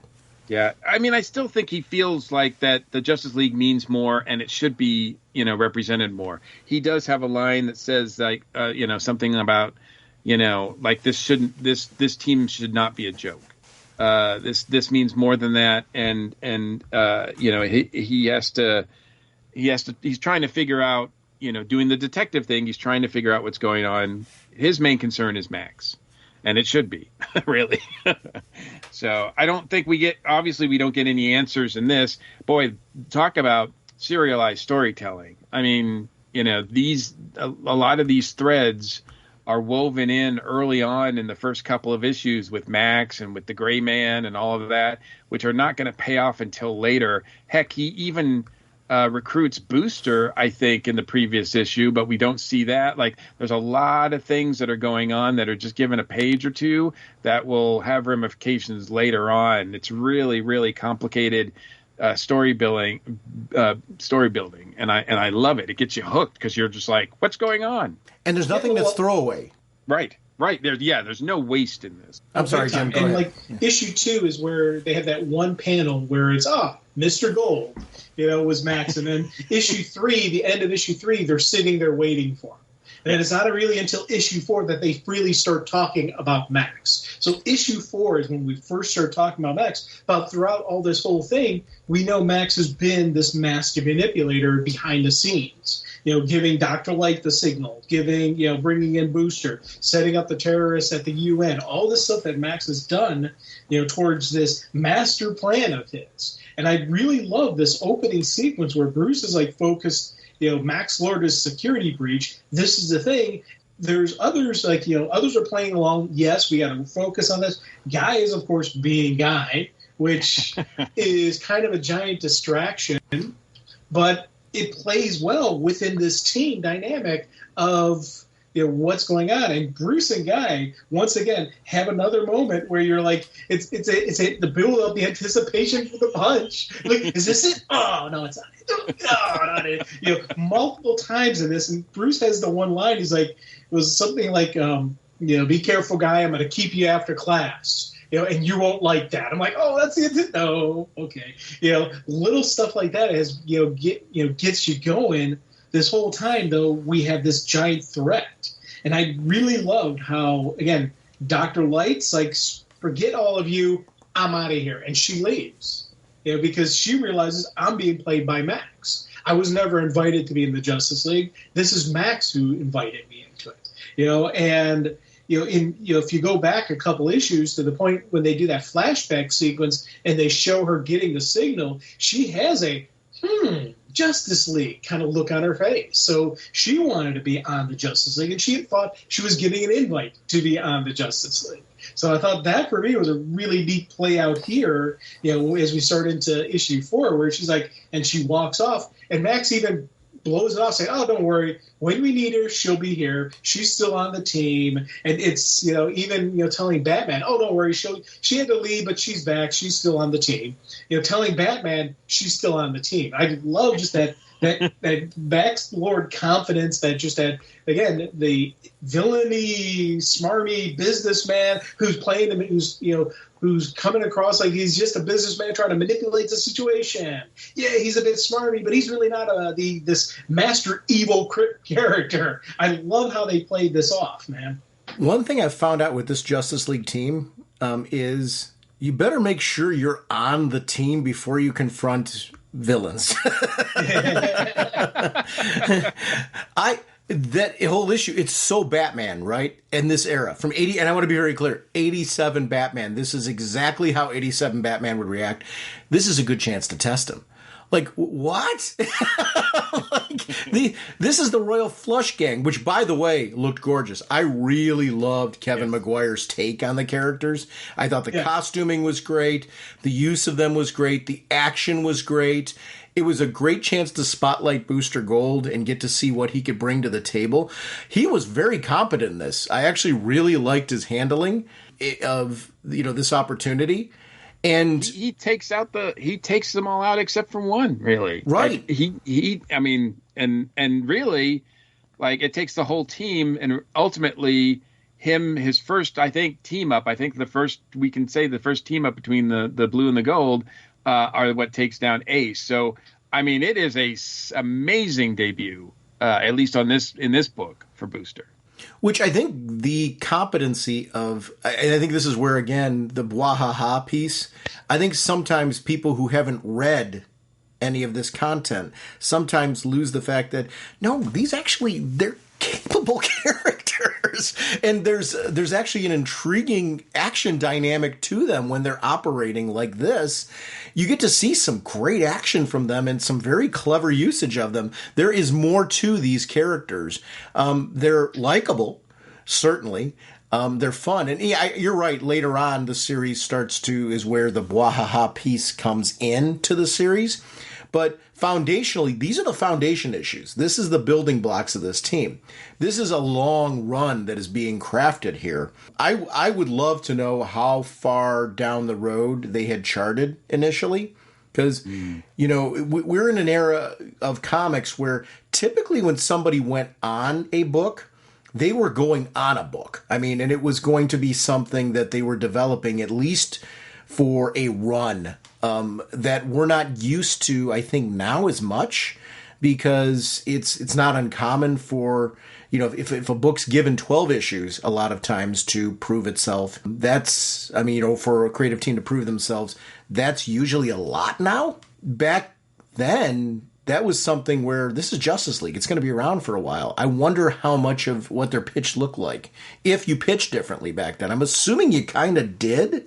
You had to show that there was some legs to the direction you were going in order, sure, that didn't always pan out, but it wasn't uncommon it was very uncommon for a book to be canceled after 6 issues back when we were growing up reading books. Usually if a book was given the green light, it went for a good few years before you all of a sudden would see it falter due to numbers. It was just a very different era for comics. The scene I loved with the Booster Gold one is with him and Ten. That for me was an absolute brilliant scene. Because she comes out, you wouldn't hit a lady, would you? And he's like, well, plop. Where I come from, equality of the sexes is given. So we can hit anyone. I love that sequence. I thought that was absolutely brilliant. Because, again, showing why would a guy hit a woman? Well, this is why. Equality of sexes, we're okay here. And the hero had to put that moment in and even kind of chuckle when she's like, oh, thanks for explaining. And she passes out. I also like that they used, there was that little throw-in piece about how he used television as research for quips. Because explains a lot. Yeah. So I mean, it gave them a very good way of. Sometimes they could be groaners and things like that, but it gave the reason why he was throwing them out. He was doing research, so that way he was current and relevant for that type of thing when he was throwing it out. I'm like, all right, that kind of throws it in there. It explains why a guy from the future would be throwing them in. It also gives your explain away as far as why they aren't always winners, because maybe he just doesn't understand. All right, I love the use of the Royal Flush Gang, though. I mean, what a great callback to a team that has faced the Justice League. This is the first real super villain team that Justice League goes up against, and it's short. It's basically a squash match, but it's fun. And I think it treats the Royal Flush Gang really well. And again, they're not just doing this to do this. They have been hired by Max Lord, which we're privy to, but the team just has no clue. All right, issue 5, a lot of this is stuff that we've been alluding to, especially the cover being the showdown between Batman and Guy. What's intriguing about this is that looks like what the majority of the issue is going to be about, and it really is now the culmination of this Gray storyline that's coming in. But why don't we start first by going to the main event, right? It's Guy and Batman finally have their showdown. And this is an example of humor, I think, being used very, very well. We get the punch, and it is the one punch. The whole build up to the one punch. But the thing that really got it for me was the reaction of everybody. I would be one of the people laying around the wall going, one punch, one punch. Yep. I love Canary's reaction. I missed it. She was so angry that she missed the punch. I was cheering with that one. Batman, nothing. I missed it. No, And the fact that John knows that she's upset that she missed it, and I was like, oh, this is just absolutely brilliant. It was such a great sequence. It's also a great example of artwork. It also this series had fun with how it was relaying sound effects, because you have things like bonk and stuff like that. It's one of many examples in this where this creative team is just kind of like, okay, we're going to go kind of Batman 66 with our sound effects in this, and we're just going to own it. Yeah, absolutely. It does that. Definitely has that tone. And I actually loved that. I found it refreshing that this book was not afraid to, because I feel like they're dealing with depth. There is a lot of density to this book. There's, on the surface level, I think that's one of the reasons why I'm kind of referencing the fact that this is quote unquote the bwahaha era. I think sometimes when that's put out there, it sets a tone that this is just silliness, and it ignores the fact that this series actually has some really, really strong writing with some layered characters and layered situations. Yes, humor, but that's not all it is. It's something that really, I think, stands out in this first trade in particular. There's a lot going on here. Yeah, absolutely. Absolutely. But this is, you're right. This is on the cover. I don't know. And to its credit, too, it's on the cover. It's the showdown between, that's been building up between Guy and Batman. It's one punch, and it affects Guy for the rest of at least the trade anyway. And, it's sort of anticlimactic in some ways. You kind of figure that, that's pretty risky. Like, just one punch and that's it. And they move on. And it's given like one page, and it's just sort of like, but yet it's not disappointing at all. In fact, it makes comic history. Yeah. Yes. Oh, God, yeah. And a little side stuff, too. I love how when Guy's taking off his ring, he gives it the Beetle. Beetle just casually throws it over his shoulder. That's a Green Lantern ring you just casually throw away. I'm like, dude. It shows how he feels about Guy, though. Yeah. The Gray Man story in this really takes the forefront. I mean, it's a big part of this storyline, and it's something you said earlier, Mike, that I think is so key. It's the fact that this series from the very beginning was dropping sometimes single panels, sometimes multiple panels towards introducing concepts and characters that would later pay off. This Gray Man we'd seen a lot of at this point in the fact that this character had been cameoed in previous storylines. Now we're finding out really his whole backstory, his whole thing of observing these gray deaths, what was going on, and actually that the people that we're seeing that are actually in the crowd are not actually him. They are multiple duplicates of him that he happens to control, but he is not able to actually interact with the world in a very real sense because he's trapped. And that was like, it added this whole like creepy depth-filled layer, probably the best villain to date in this book series that has been developed, because now you've got this real layered, creepy, scary, powerful villain that would require this Justice League with this level of power, with a Dr. Fate, with a Shazam, Captain Marvel, and Batman and everybody else being a part of it. But, Dr. Fate is a severe power level character. To have somebody that Dr. Fate would need help to resolve is now a next level character. And I really, really love the fact that Dr. Fate is one of my favorite JSA characters of all time. I also feel like he's one of those characters that always remains an enigma. And I thought this introduction to Dr. Fate captures the best of what I love about Dr. Fate. And this Kent Nelson and this particular usage of this character is something that always, this is Kent Nelson, I think, if I remember correctly. Because he actually his identity isn't actually identified in this, is it? No. And the only references later on is to Naboo. Yeah. But that doesn't guarantee that it's him. Right. But I thought it was Kent in this era, and if I'm wrong on that one, people can yell at me. But at least visually, the look-wise, it's certainly like Kent. But this was an era. There was an era for Dr. Fate where it was Kent, and then it was not Kent, then it was Kent, and he's been Enigma. He kind of has the Hawkman thing going on a little bit with his character history. It is interesting. I mean, he's in Fate. We see Fate in the first issue. And then he really is not a factor of the team until now, with this, really spotlight on the Gray Man and his prominence in this. And it's a creepy story, as you mentioned, the Lords of Order having to do with this sort of this past of this creepy guy, this sort of supernatural being, and it really. I had to sort of check my clock again and my calendar again, because I was like, is this feels like a Vertigo story? Like, is Sandman and Vertigo pretty close to this time? But no, we'll still have to wait about another 5-6 years, I think, before we get that. But boy, the threads are like right here as far as that kind of storytelling. But you get how this kind of stuff was opening the doorway for that. Oh, absolutely. Absolutely. Because this very much was that era where now all of a sudden comics were heading this way, and they were getting to that point where they were skirting that line of, can they keep going farther? And I think that's where Vertigo came from, was the fact that they're starting to push the envelope, and it's like creators were looking for that vehicle to go, okay, we maybe can't do this in a Batman comic. We can't do this in a Justice League comic, but can we do it over here?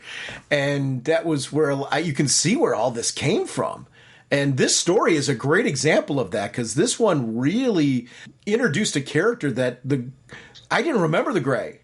And as I was reading this, I'm like sitting here, wow, what an intriguingly interesting character. I really liked that. Out of this, the surprise for me was this villain that I was totally captivated by. It was a very, very dark beginning, middle, and ending, at least in this arc. You could obviously see this character potentially coming back again. Maybe this character did come back again. I just don't know where. I really enjoyed that this story, whether he used this character again or not, felt like a very complete arc for the Gray. Mm-hmm. Mm-hmm. It's funny because this villain, I actually really did have to read this a couple times to get a good solid grasp on who the Gray Man was, and understand exactly what his fate was, what his great sin that he was to be punished.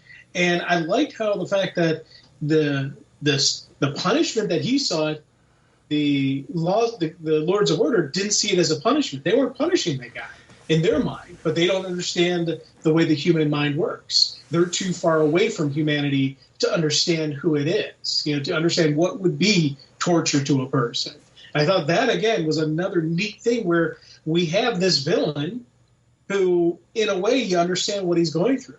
This guy has been tortured for centuries. In his mind, he was tortured, and this is him just striking back at this world, So like before, we have our three champions from the other universe who's trying to save ours, and they're going about the wrong way. We've got the Gray Man who's been tortured, in his gray existence, that he's lashing out, in the only way he knows to maybe let everybody else suffer the way he suffered, or whatever you want to call it. But it's a way you kind of understand where he's coming from.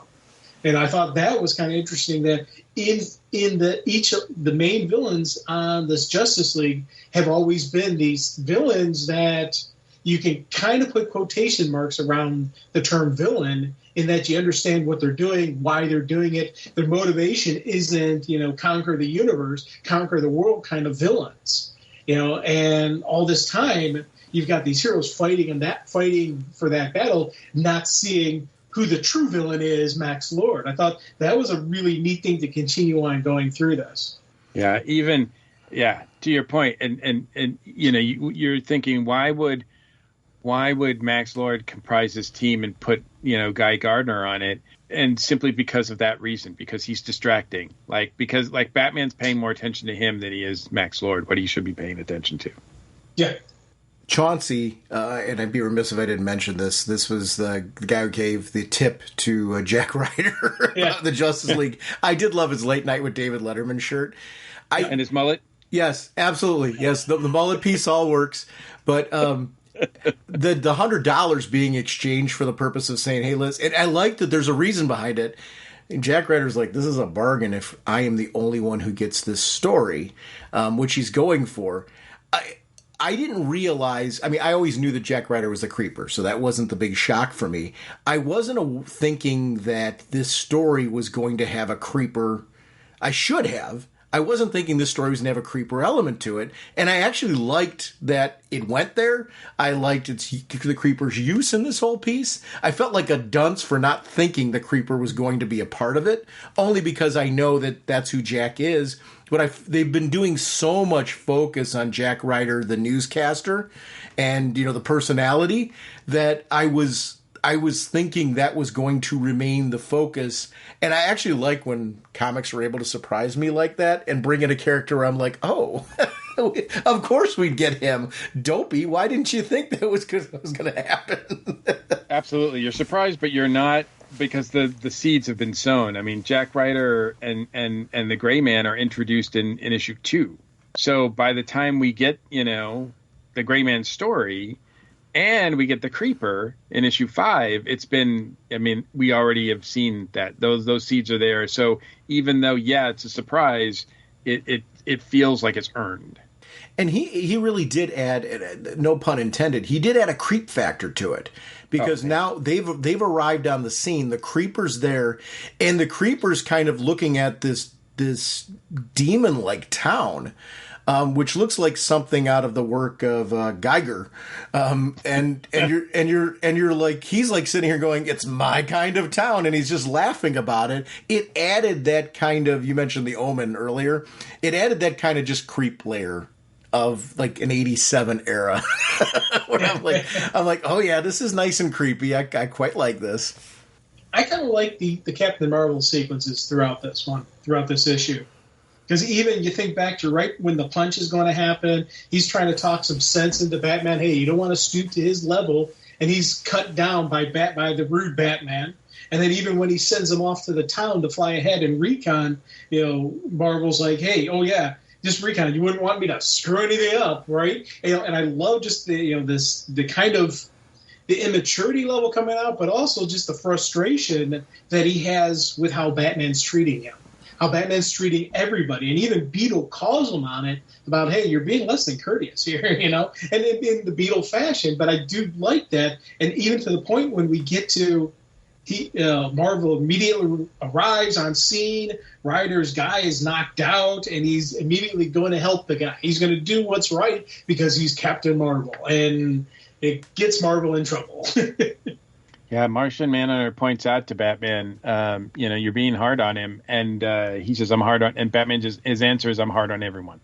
Yeah, and he's not wrong, but he does have it is interesting. He does have a sort of more rapport. I think the only one he really has a rapport with in this is Blue Beetle.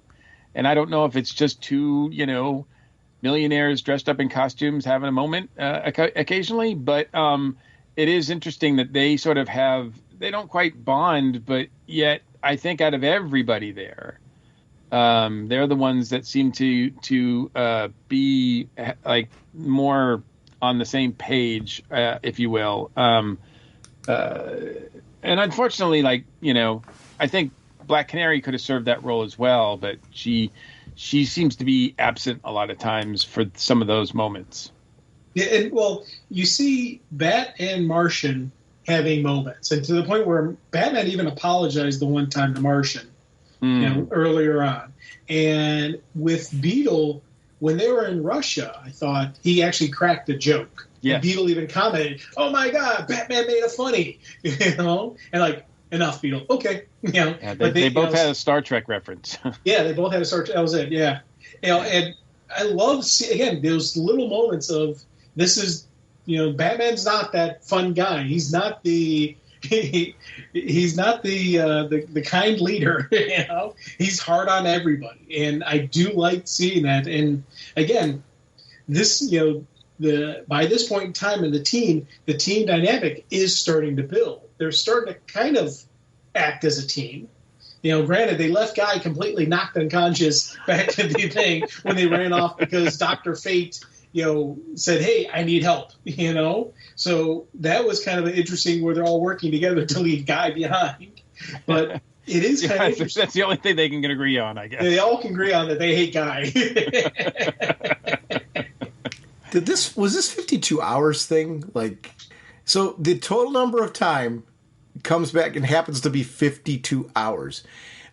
I'm wondering, was that a coincidence, or is there been a certain point in time where reference to 52 started in DC? I don't know, But I admit that I saw that and I'm like sitting here, oh wow, if that's a coincidence, which it could very well be a coincidence. It's just, where did the number 52 happen to come from in this? I would love to see if there was some sort of thing behind the scenes involving that particular number. Obviously 52 later on becomes a much greater reference in DC, I just was laughing at the irony of the fact that that's how much time they've got till all of them have been taken over by what the Gray Man's doing. Adding a sense of urgency that, like, hey, guys, even if you want to stay away from this, you can't, because it'll be us in 52 hours. Yeah.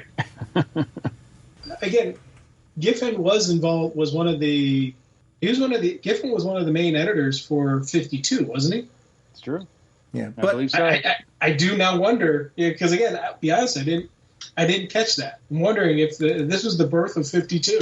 I'm thinking it's much more coincidence. So I'm going to be honest. I'm throwing it out there. It was something that this as I was going through my second read through, I'm like, oh my gosh, it's 52 hours. Like, where did that come from? And it was if it's a coincidence, which it probably is, because it's so many years before 52. I just don't know if that number like had some meaning editorially, like at some point in time behind the scenes, that they started using it as like kind of a thing. I don't know. I can't pretend I know that, and I'm not trying to put more gravitas on that number right now in this particular, but it's still, when I was like looking at that, I was like sitting there like, it's kind of funny to reference the fact that it did happen to be 52 hours. Swimming in that same creative pool, though, right? Oh, yeah. So even if it's not a direct reference, it's still something that's kind of there, and it's from the same team by the same company, with featuring a lot of the same characters. So, yeah, I mean, I think it is interesting to point out this. So in issue 6, when we start seeing the cover with "Possessed by the Power of the Gray Man," one of the things that I really like that this series does well, you can do a lot of exposition telling you the power set of characters, or you can organically teach people about the powers of the characters. They didn't really reference a whole lot Billy's connection with magic earlier on in the series. It was during the battle with the Gray Man that it came up organically, and it was brought up by Dr. Fate. And I like when series do that. I think, to me, because what ends up happening is it gets a little boring of, you've got to give this obligatory long origin story. If you're trying to do it with a team, what ends up happening is it's like, when are we going to get to a story? Like, when are we going to get to something that's like intriguing? This way of gradually introducing the characters is something that I appreciate a lot more. The pacing of this book is something that I think is one of the strongest suit. We're at issue 6, and we're just getting some more details about Billy and his background right before he leaves the team. And I also think it's interesting. It's the second cover in a row where team members are fighting each other. Yeah. Not bad guys. No, teammates are fighting each other. It's another gorgeous cover, too. Oh, it was a great use of shadows, and I actually liked how even Gray Man's kind of grayed out a little bit in what they were doing. I thought it was, using text, I think, in an interesting way. It's an intriguing, use of it. But his look in the interior pages too, where the hair's different when he's possessed, was something that I really appreciated. I thought he was giant there for a bit when he came onto the scene, which I think that was him from a distance. But I was sitting here, I'm like, why are you wasting your time with him? I'm like, is he huge now? Yeah, that was a weird sort of forced perspective kind of shot there. But, yeah. I mean, it just goes to, show you how giant he is in terms of his power. Yes. I like that. It was a good justification of it. He is one of the more powerful of the group. So to have him be on the side of the Gray Man is pretty intimidating.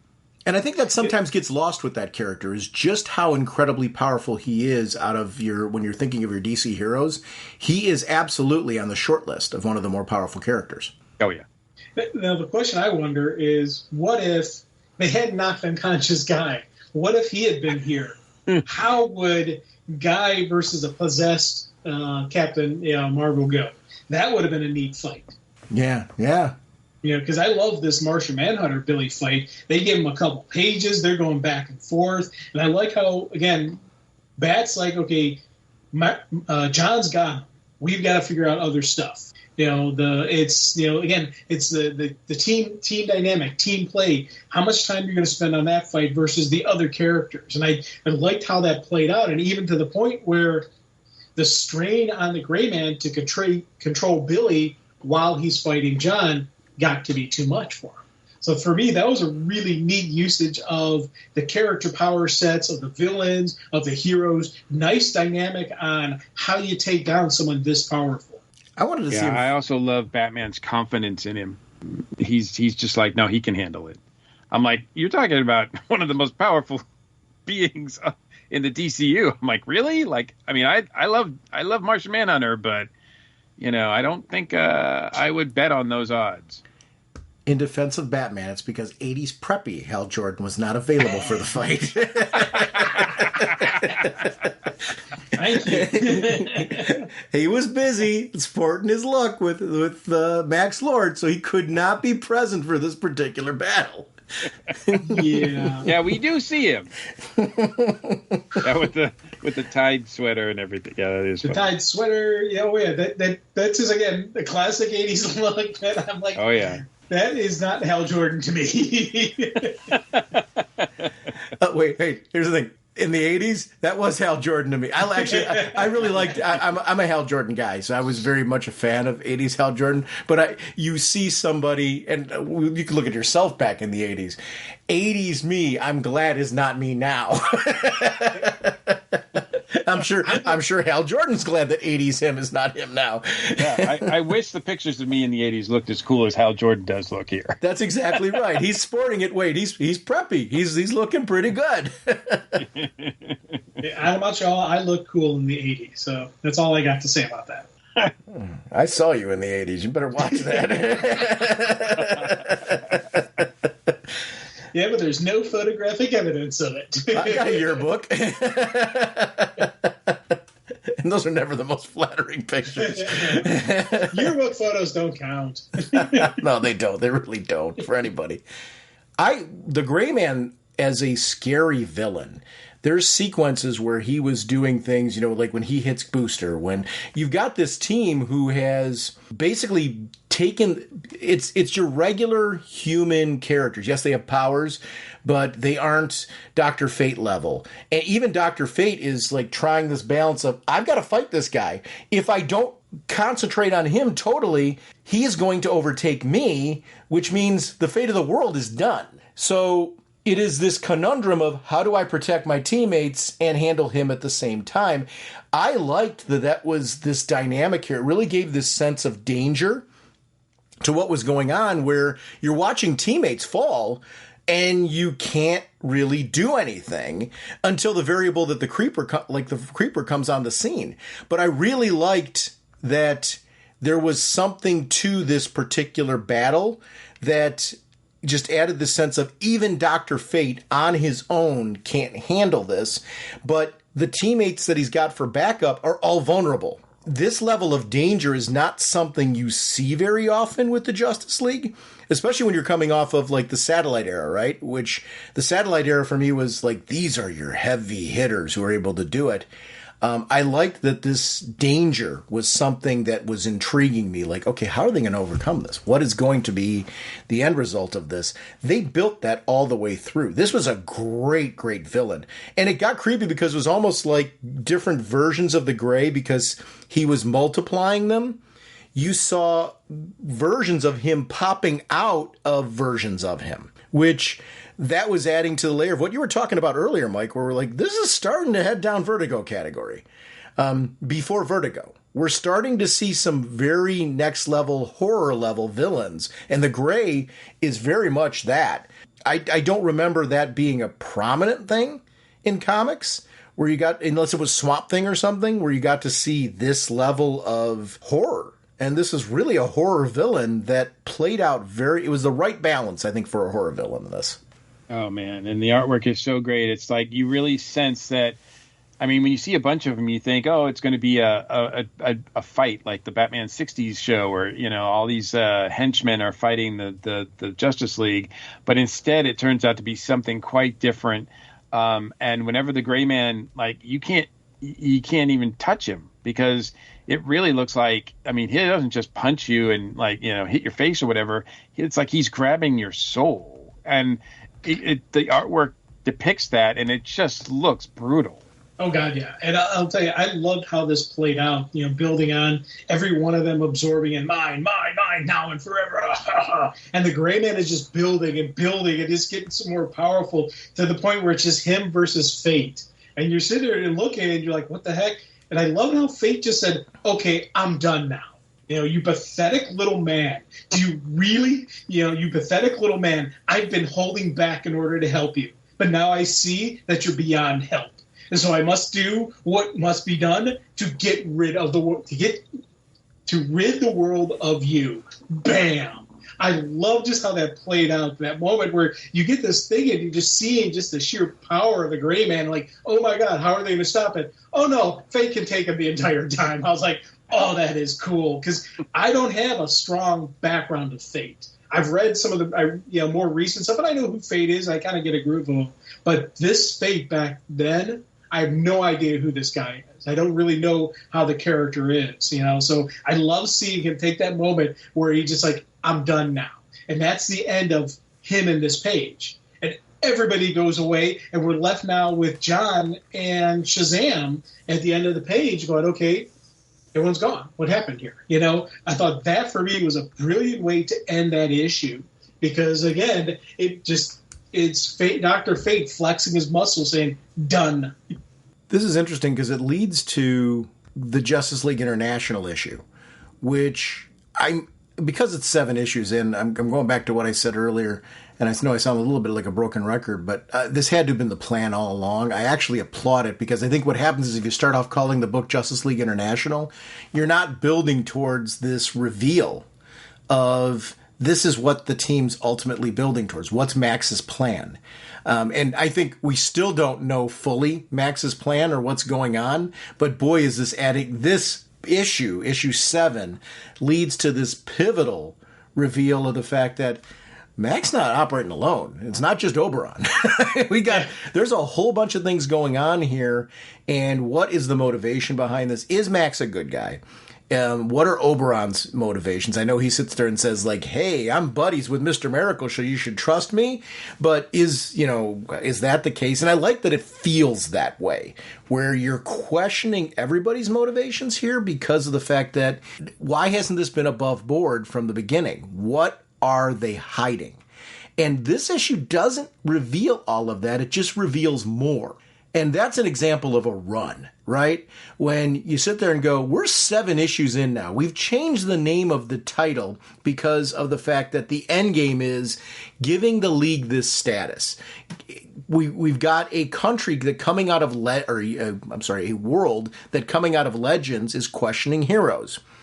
We're ending this issue with a team that, because of its representation, now countries are, even if they're reluctantly doing it, are getting behind. And some of them are very reluctant, where they're like, okay, I guess I'm okay with this if you put this character on. I guess I'm okay with it if you've got this guy on who represents us. That shows that they're trying to truly be international. But even then, that's not like a ringing endorsement for the team. It does show where the DC universe is at in this era.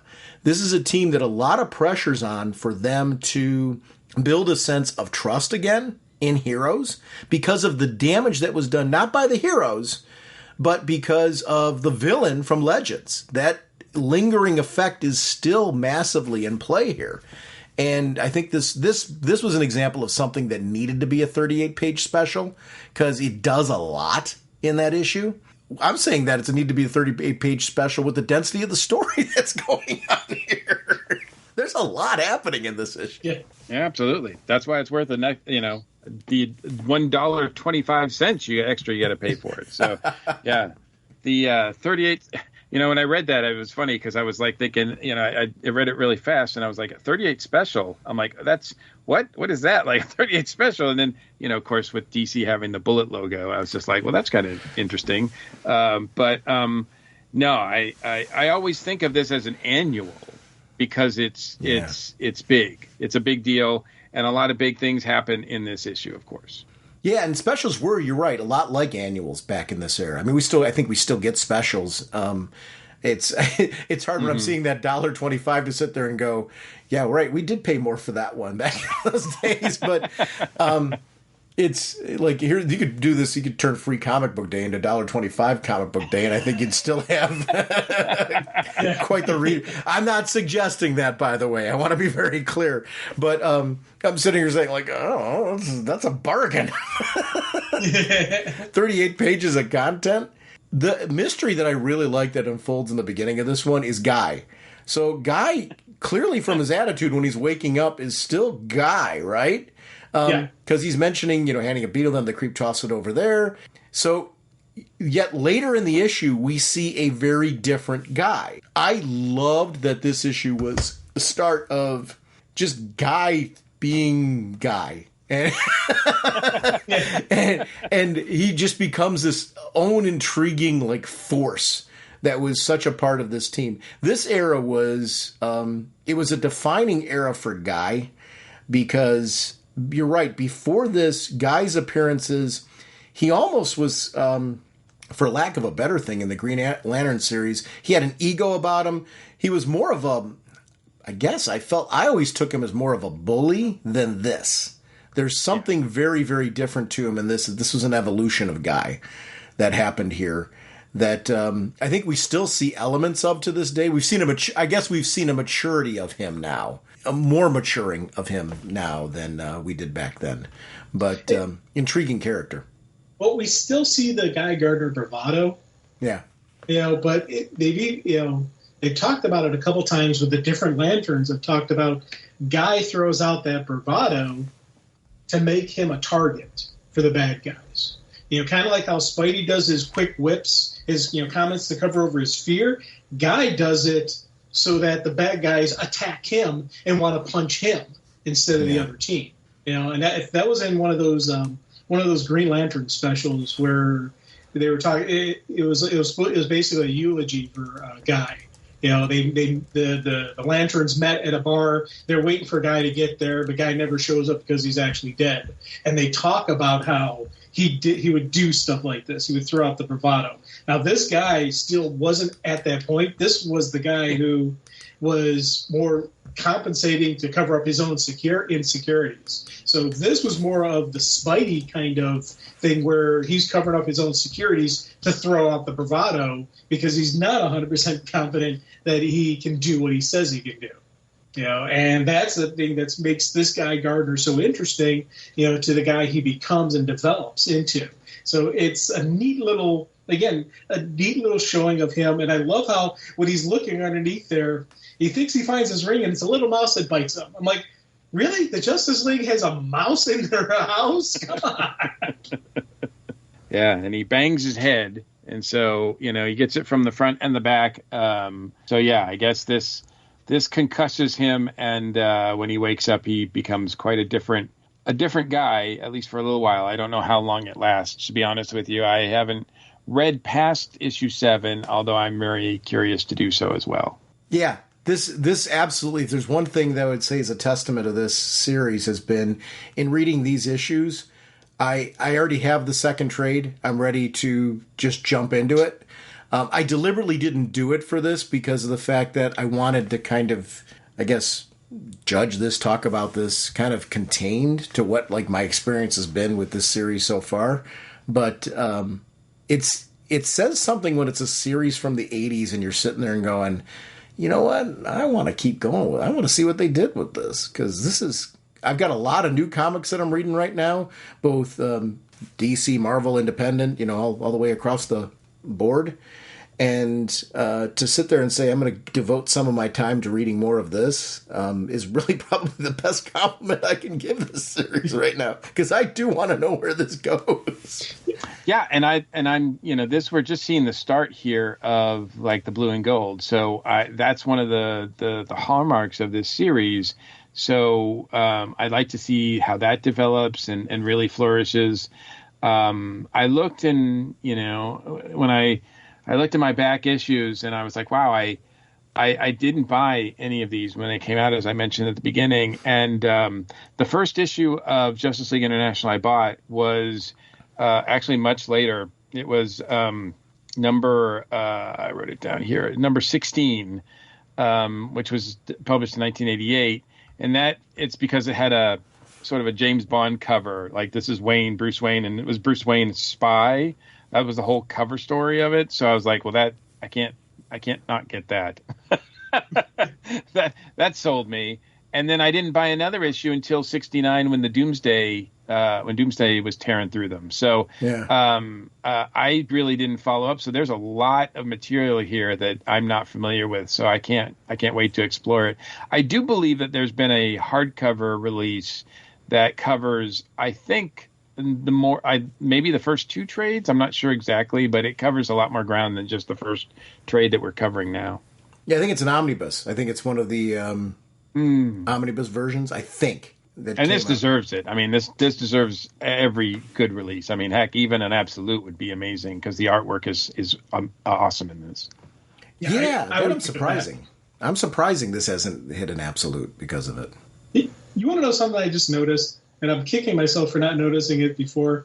We get the great sequence of where, Mr. Miracle's there talking to Barda, and, she's, yelling and slamming, and she's got the fuzzy pink. She's got not the fuzzy pink, but she's got the fuzzy bunny slippers on. And I'm cracking up through all this stuff. When you flip the page and you see he's on monitor duty while this is going on, you still see guys knocked out boots.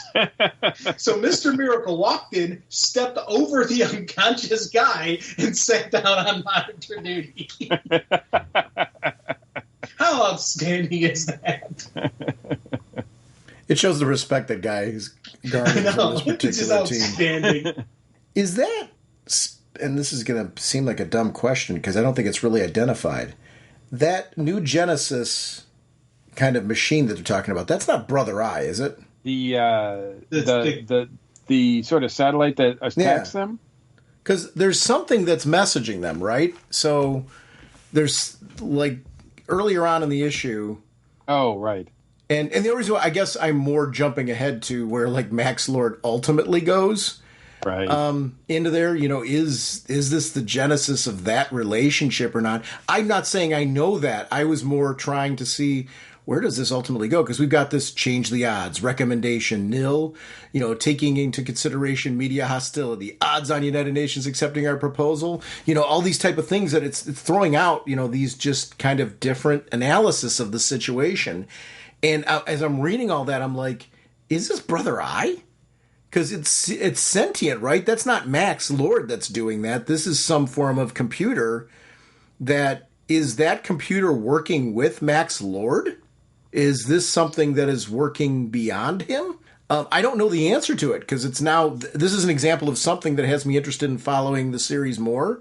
It's like, there's layers to what's going on here because it first looked like it was Max Lord by himself. Then it was Max Lord and Oberon. Then there was this, and what is the connection, and who's really running what in this scenario? That's something where, we're 7 issues in now, and things are just ramping up. Like, this event happens, and this satellite is, but there's a Earth presence to this satellite. So is the satellite something that's an extension of that? And I don't know the answers to any of this. I'm not saying I'm sold that that's definitely Brother Eye, but I'll admit my head went there because I was trying to look for something that I knew that it could possibly be. And I think that's an example of whether I'm right or wrong, I don't care. It's the story's got me engaged. I want to know more. I want the answers eventually. Like, what is that? What's going on there? And what's driving this piece? Because Mr. Miracle recognizes it as technology from his world, right? So he's assuming this is training tech from over there. But is that the whole story? What else is going on here? Well, I initially took it as this is all Max Lord. But then you get that one sequence where Max doesn't realize what's going on. He's like, how come I'm always the last one to find out about this stuff? So he didn't know that it was happening. So I thought that was kind of interesting through me. And then you got the whole, Scott recognizing it as being the new Genesis technology that has been augmented to send out the images to the world.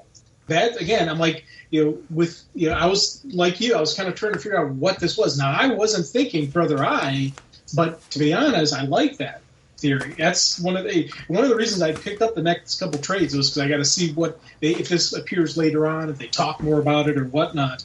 But it was kind of a neat thing there because, initially I was 100% thinking this is pure Max. Now I'm like, then you start seeing it like, no, it's breaking down. So it's, again, another party that wants to make sure there is the Justice League International. Is that Oberon doing?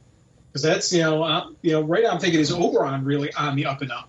Is there something shady about him?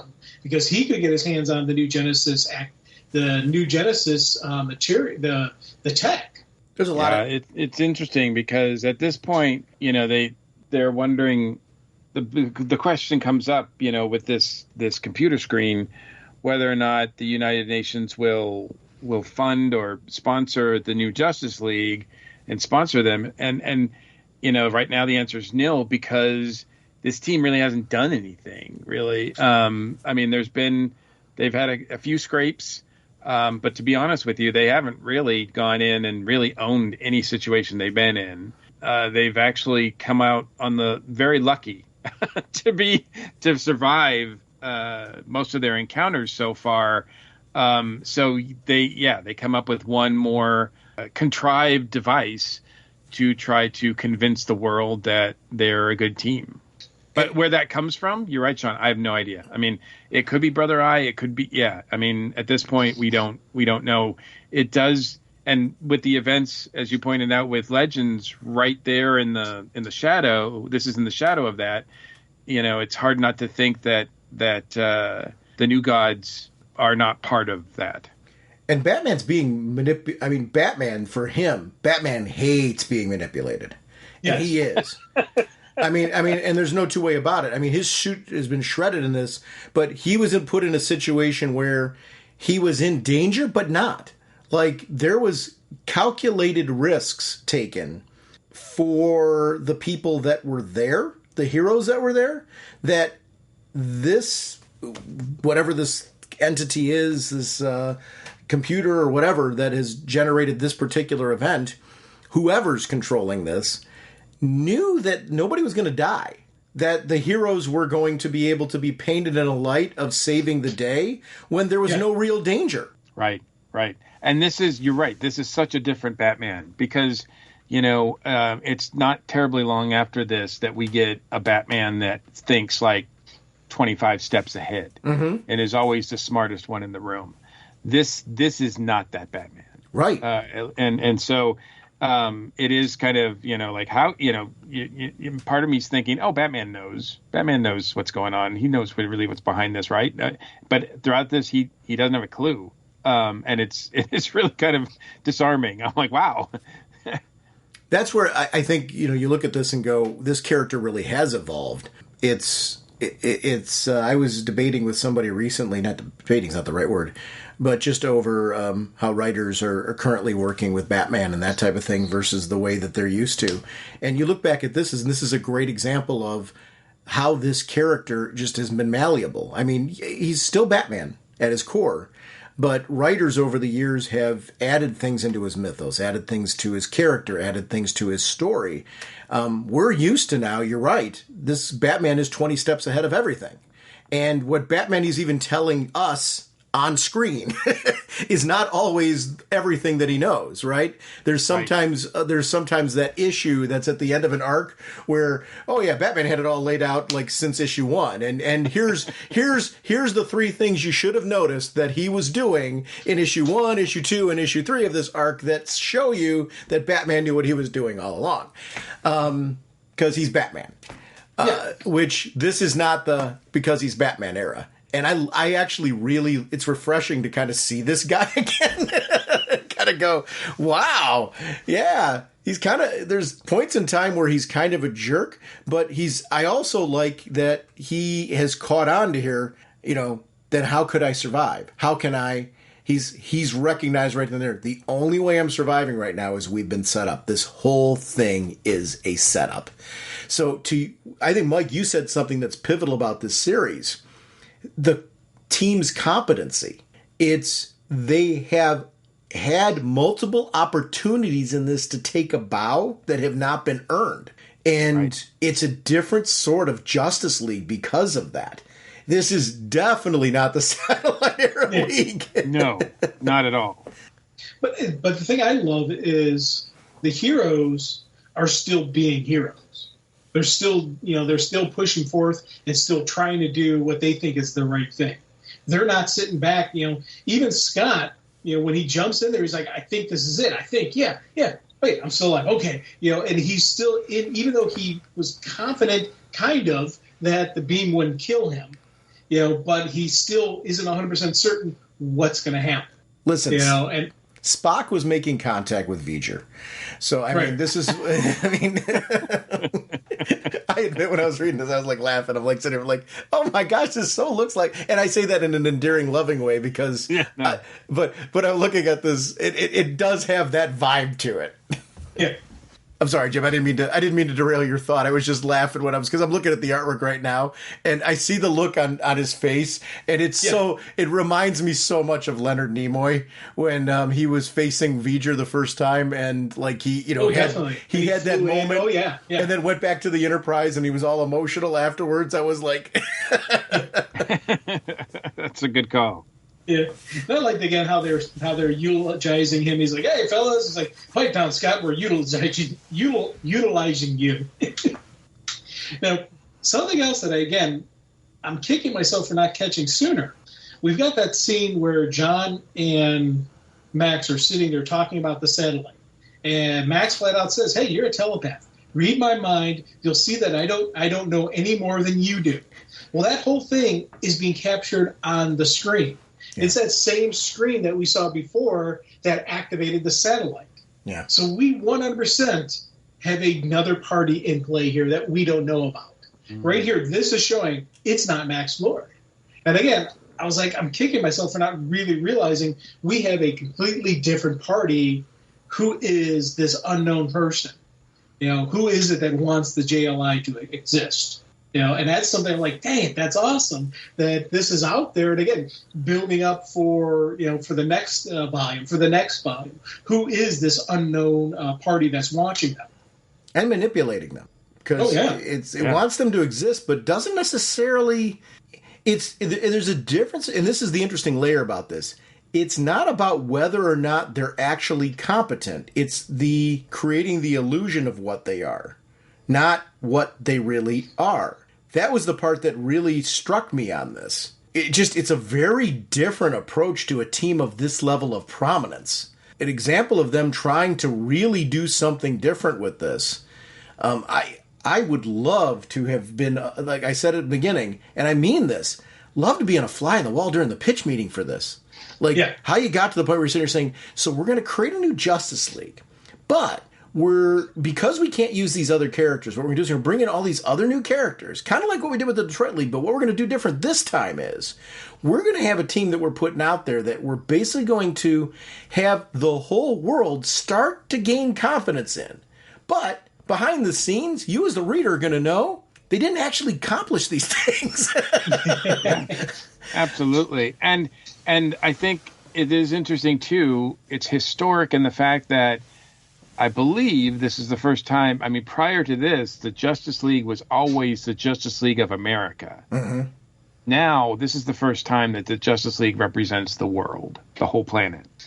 And that shift was, especially with the debates that were going here and the political debates that were going on and the timing. If you look at where our world was at that time, this was something, it's a great example of comic books, I think, are at their best when they're able to really be responsive to things that are going on in the world, be able to play around with those things.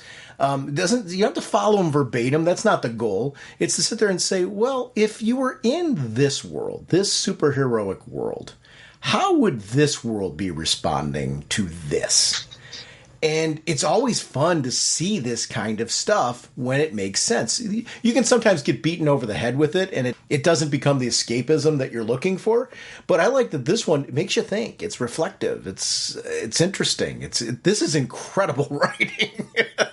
Yeah, and one of those things too, where I'm reading this, and we get a lot of folks now.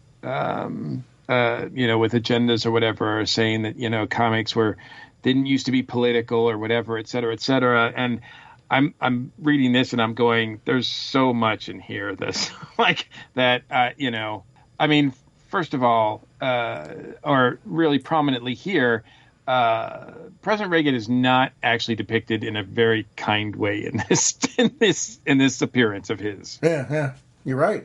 I mean, it's not out and out insulting, but it's not actually very complimentary. From my childhood straight on through, when I look at things that Claremont was doing in the X-Men and stuff like that, straight on through, I'm just pulling out random books, but Titans and stuff that they were doing that was edgy and what was going on. A lot of that stuff, when you take a look at that, was very reflective of the times, was making statements about the times.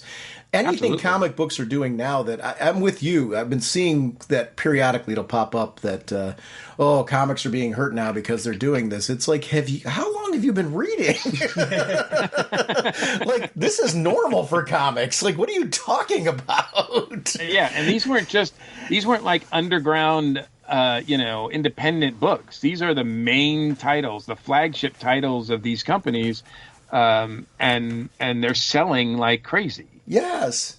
And here's the thing, no matter what you believed back in the times, here's what comic books didn't do. They didn't hurt you.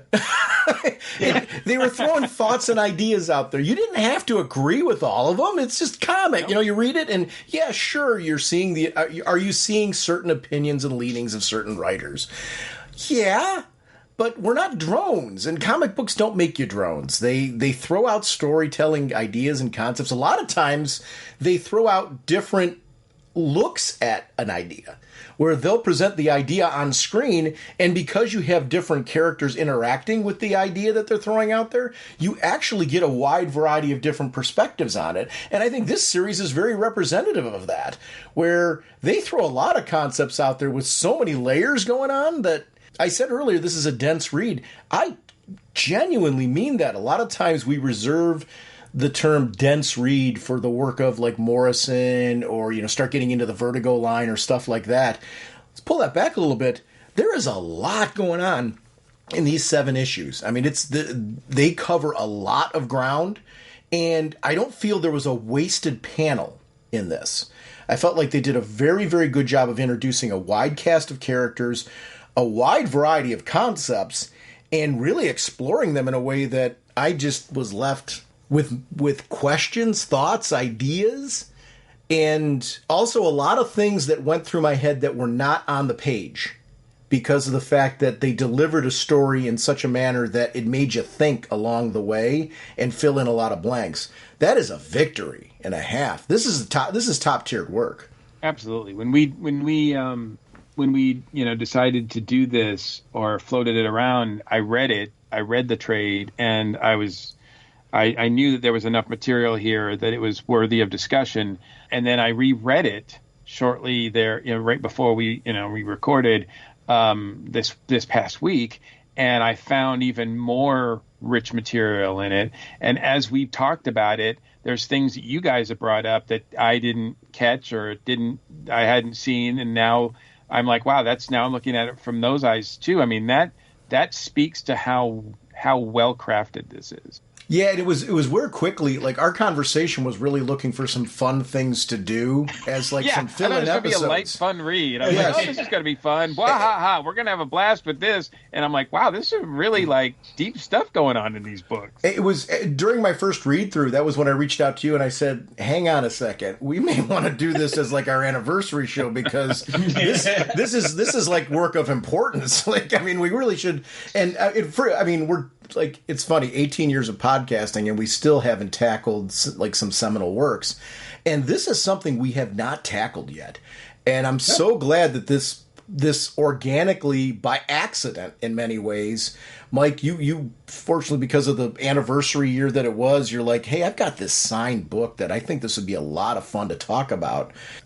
You're right. This started off as this organic, fun thing that we were going to talk about. And I was like reading through, I'm like, wait a minute. This isn't what I thought it was going to be. Let's really tackle this. Yeah, and it wasn't just one of those things. It's like, oh, we'll read the first issue or read the first couple issues. It was so connected and serialized that, I mean, we had to sort of do the whole thing. We had to do the whole first trade because there's a lot of things that are seeded in the first couple of issues that don't play out until issue 6, 7 or whatever, and are probably still like 9, 10, whatever. And it's just such a rich tapestry that you can't just sort of stop. It's sort of like the sort of Lay's potato chips. You can't stop with just one. Well, our recording even is representative of that, right? So behind the scenes, for people to know how podcast recordings like this go, you kind of walk in with a game plan, and I had notes and things like that, and I had like a halfway stopping point where I thought, if our discussion was meaty and we needed to take a break, we could break here and do part 1 and do part 2. And sometimes organically the discussion changes it for you because there's things that we started jumping to that you're jumping ahead issues because you have to, because your conversation's leading there. And it became like the book decided for you how you needed to represent it. And I like that. I think that was probably been the most fun of this recording, has been kind of, it took over partway through. Guys, anything about this that we haven't had a chance to say? I guess let me start with that piece, and then we'll go to a wrap up. I think we've covered it. I mean, we didn't go panel by panel, story by story. I mean, we didn't, there's additions to the League at the end, and that has ramifications, I'm sure, going forward. But no, I think we've done a pretty deep dive of these 7 issues, and it's been great fun. Oh, big time.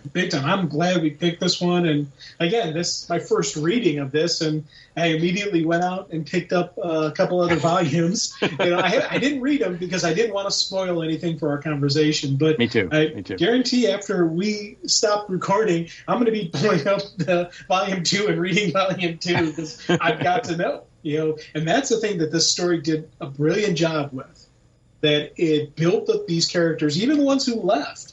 They build up these characters, let you know who they are, get connected to them, and then move on to the next story, laying the groundwork for what's going to happen in the future, the unknown factor.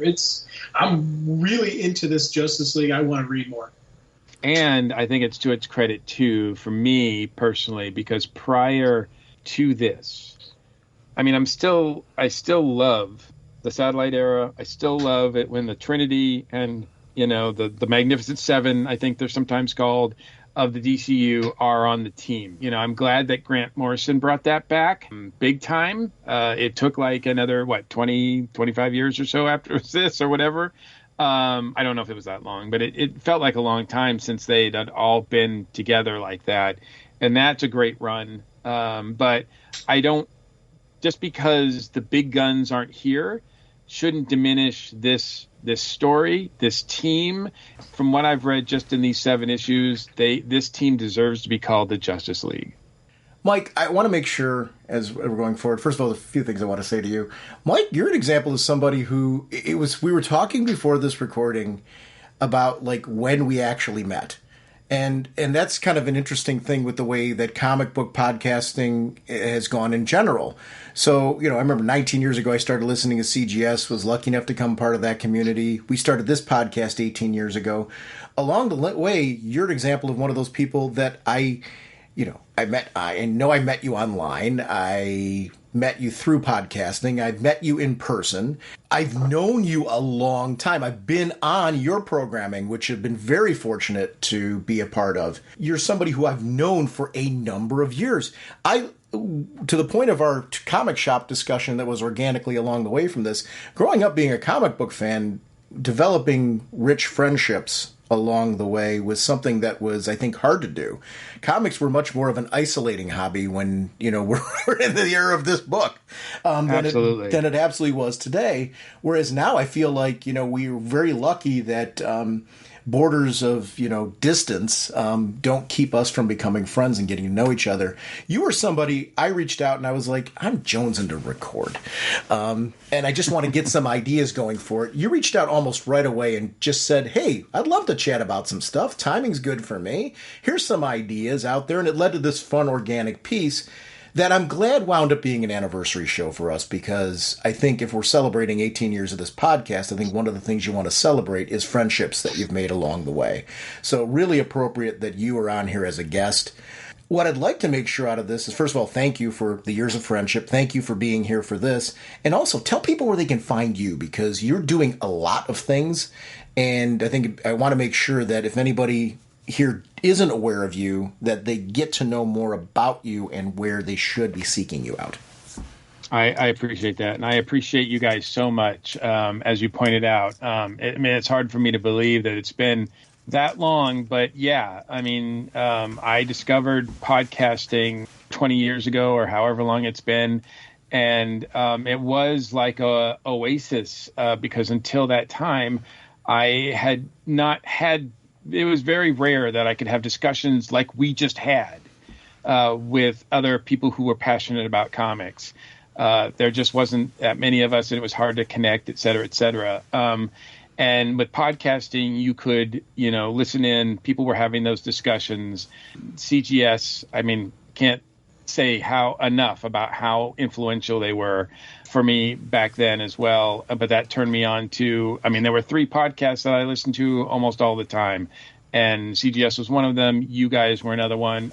Bill Jordane's Golden Age of Comics was another one. Yeah. All doing slightly different things. But man, it was such great material that made me comfortable enough. You guys and the whole podcasting community made me comfortable enough to want to join the party, because you guys were having so much fun and doing things that were so great that I really wanted to participate as well. I was tired of just talking to guys like you, but you couldn't hear me. Mm-hmm. Yeah. You guys would just be recording and I'd be like, that's great. That's a guy, but nobody's, paying attention to me. And I get enough of that at home. So I reached out, and luckily I found a podcasting partner here in the Atlanta area, Mike Faber, and we've been recording our Station 1 for 13 years or so. We're on a little bit of hiatus now, but we'll be back soon. And but I don't know if all of that would have started, had it not been for podcasts like yourself. And look, I'm not. I don't say that we've been doing it for 13 years to toot my own horn. I only say that because it's incredibly. I know how difficult it is to do this for that long, and the fact that you guys have been doing it for 5 years or so, longer than that, is just like very inspirational. I love the fact that you guys are so passionate and enthusiastic about the medium now. So, it hasn't diminished. If anything, it's increased over the decades, and it's just a credit to you guys, both as fans, as comic people, as friends, and as a podcast. It's I can't say enough good things about you guys. So a little bit about, obviously with Earth Station 1 being on hiatus, normally you can listen to past episodes or watch past episodes. Just go to ESO.com or ESOnetwork.com. I'm also still doing the Earth Station Who podcast, so I'm still part of that. We are still recording that every couple of weeks until there's new episodes. Then we do one of those a week, so we're always reviewing Doctor Who episodes, stories. I also am the co-host of the DragonCon Report. It's my favorite convention of the year, so we have dedicated a podcast to prepare and get people excited for it all year round. So we do that once a month. So there's 2 of those that have been out for this coming DragonCon, which I'm always very excited to participate in. I am a writer and publisher, self-publisher, small publisher of New Legend Productions. My book, Tiki Zombie, has been around for over 10 years, working on a new issue, which has been a struggle of late, but I do have some good news to share that will be coming out pretty soon. Also, I've got another book that I've put together about DragonCon, celebrating DragonCon, called Dragon Tales. That should see print, if not next month, soon thereafter. And as if I didn't have enough to do, I've actually also used the hiatus to we haven't announced this publicly at all. So this is a first. This is an exclusive for you guys. There's going to be a new podcast that I'm starting up in May. We've already recorded a few episodes, so we banked them. So we will be coming out weekly. My friend Drew Leiter, who is part of the Earth Station DCU podcast. Sorry about that. Earth Station DCU podcast wrote me up and said, "Hey, how would you feel about reviewing every episode of the Batman 60 series?" Oh, and that's cool. I just said, "Holy podcast!" No. I said I would love that. So that's what we do. We have recorded. We've already done about 10 episodes or so. Very small, compact episodes, half-hour episodes where we take a look at our reaction and some information about each episode of the Batman 60 series that will debut in May. It's called Bat Chums. I love that. I'm all in on that. Outstanding. Yeah, and actually, here's an example of podcasts. When you're a podcaster, the last thing in the world you want to listen to is your stuff. Because by the time you're done editing and stuff like that, you're pretty much so done with it. You've moved on. Because you do end up listening to your show multiple times organically through the process. So It's the thing that gets you excited to record again a lot of times is the work that others are doing. And your podcasts are a great example of, you guys talk about all the things that I love. It's one of the reasons why, when we were talking earlier, as far as, so when did we actually meet and what did that all look like? I was trying to scramble for that piece because I listened to you. So it's, it's kind of blurring the lines of when do I listen to you and when have we actually interacted in person. But I urge anybody listening to this, if you haven't checked out some of Mike's work, please do yourself a favor and do so. Check out his comic work. Check out his podcasting work. It's all fantastic. So, Mike, thank you again for joining us for this. This really made it feel like an anniversary show for us to have a guest such as yourself on here and a topic such as this on here. Thank you for suggesting it. It was a blast. Thank you guys so much. I love you guys. Thank you. Nothing like the handy-dandy electro claw for carving through metal doors. I would like to remind everyone about our show voicemail line. It's 1-440-388-4434. Or Dr. Norge on Skype. We love having you part of our show. Feel free to call in. RagingBullets@gmail.com, of course, is our email address. You prefer to contact us that way. RagingBullets.com is our website, and that feeds into Twitter. It feeds into our Facebook fan page. We are proud to be part of an amazing Facebook group community, and that's where I go to find all of the DC and pop culture news. I want to thank the whole team over there for continuing to support our show by providing that kind of content and discussion around our episodes. So thank you very much for that. The About Us section of our show website, if you can find out more about how to contact us in gaming platforms and social media. Basically, we want to connect with you the way that you want to connect with us. And you can find me regularly on Is It Jaws? It's a film podcast, and I'm really glad to be on that with Paul. We're going to be coming up soon on episode 200 of that particular podcast, and there's a really good celebration on that one. So it's kind of a big time for us. 18 years of podcasting, Jim. You and I have been doing this 18 years. And I know I've said this many times on the show before, but I could not do this podcast without you. You were the first person I asked, and I know I originally wanted this. I was going to do a rotating cast of characters, but that was really because of the fact that I didn't know if anybody would want to do this with me as an ongoing thing. You and I were lucky enough 18 years ago to do this together. I asked you first because I knew you were the kind of friend that would say yes to whatever wackiness I threw your way. And fortunately, after the first episode, you were kind of felt the same way I did. It just felt right to continue and keep doing this. And I'm I'm so glad that, 18 years in, I feel like I have more fun recording with you now than even back then, which is kind of crazy to say that 18 years later I can say that. But I feel like one of the things that makes me excited to record this podcast is I love hearing your thoughts on things. The way that you see a book actually increases my enjoyment because you always, even if we both like the book the same way or love the book the same way, you still are drawn to it for different reasons. You catch things differently. Your logic as far as where you think storylines are going is often very different than mine. And by the end of the episode, I'm kind of like, he's crazy. And then partway through, you end up being the one that's right. And I actually love that aspect of doing this podcast with you. But I endlessly appreciate you, and I'd be remiss if I didn't say how much I appreciate our listening audience. Over the years, we've had people that have stuck with us from episode 1 straight on through, jumped part way through, have come and gone along the way based on life and interests in comics, and we get people all the time that come back to the show after a certain amount of time. I'm always amazed by people, anytime that people give us to listen to our podcast. So please know, if you're listening to this right now, we appreciate you and the fact that you take a chance on us anytime that you listen to one of our episodes, and we fit somewhere in your listening time. And this has been an amazing 18 years ride. I'm excited for so much more after this. But Jim, again, I want to flip back and thank you for going on this wacky journey with me. I did not see us going 18 years plus with this particular podcast.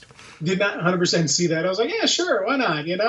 Again, I told the story multiple times on the show. I was unemployed when you asked me to do this, so I was like, sure, I'll do that. I needed something to do, and it just turned into so much more that I absolutely, love doing this. Met so many wonderful people through this, have just, expanded out.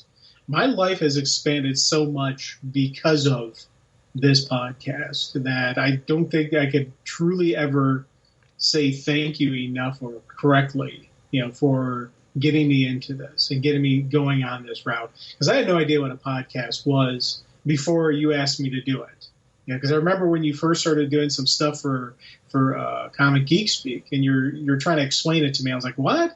And you're like, it's kind of like talk radio, but they record it and put it on the internet. I'm like, oh, that's kind of cool. And I didn't really know what I was doing. And I remember those first couple episodes, I'm going to just completely bomb. I'm going to bomb. I was just thinking, this is just going to be absolutely horrible. And I'm sitting there, and we always used to, because when we first started, we were in your house in the one crowded room. I'm sitting on the one uncomfortable chair. You got the nice comfortable chair, and here, Jim, you get this folding chair. Enjoy. And so I remember always when we first started recording, you'd sit there and you'd get getting your everything going. You're printing stuff up and you're bobbing and weaving. You always would get this look on your face, and it was always just it's go time look. Mm-hmm. And I remember every time seeing that in when we were in New York Comic Con, when we were hosting when we did the Gail Simone panel, and I was sitting there and I was terrified. I was I think I was literally sweating bullets, and I'm sitting there and I look over and you get the it's go time look, and I'm like, oh, we'll be fine.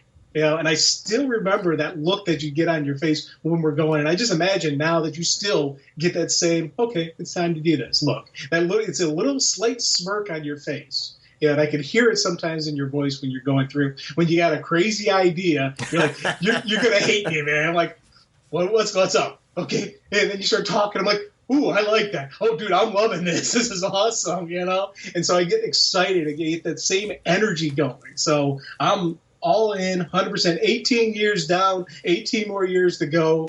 We're going to be sitting in a nursing home somewhere talking comics, I'm all for it. I'm surprised we haven't done that yet with all the weird places we've recorded over the years. Well, I've recorded from a hospital, so, you have. Yes, I've recorded from hospitals and from foreign countries. So, airports. We did an airport episode. Again, we haven't done nursing home. We haven't done jail. Which hopefully we won't have to do, because that would stink, your one phone call. Okay, let's talk some comics, Sean. I only got a minute. And by the way, I need you to call a lawyer.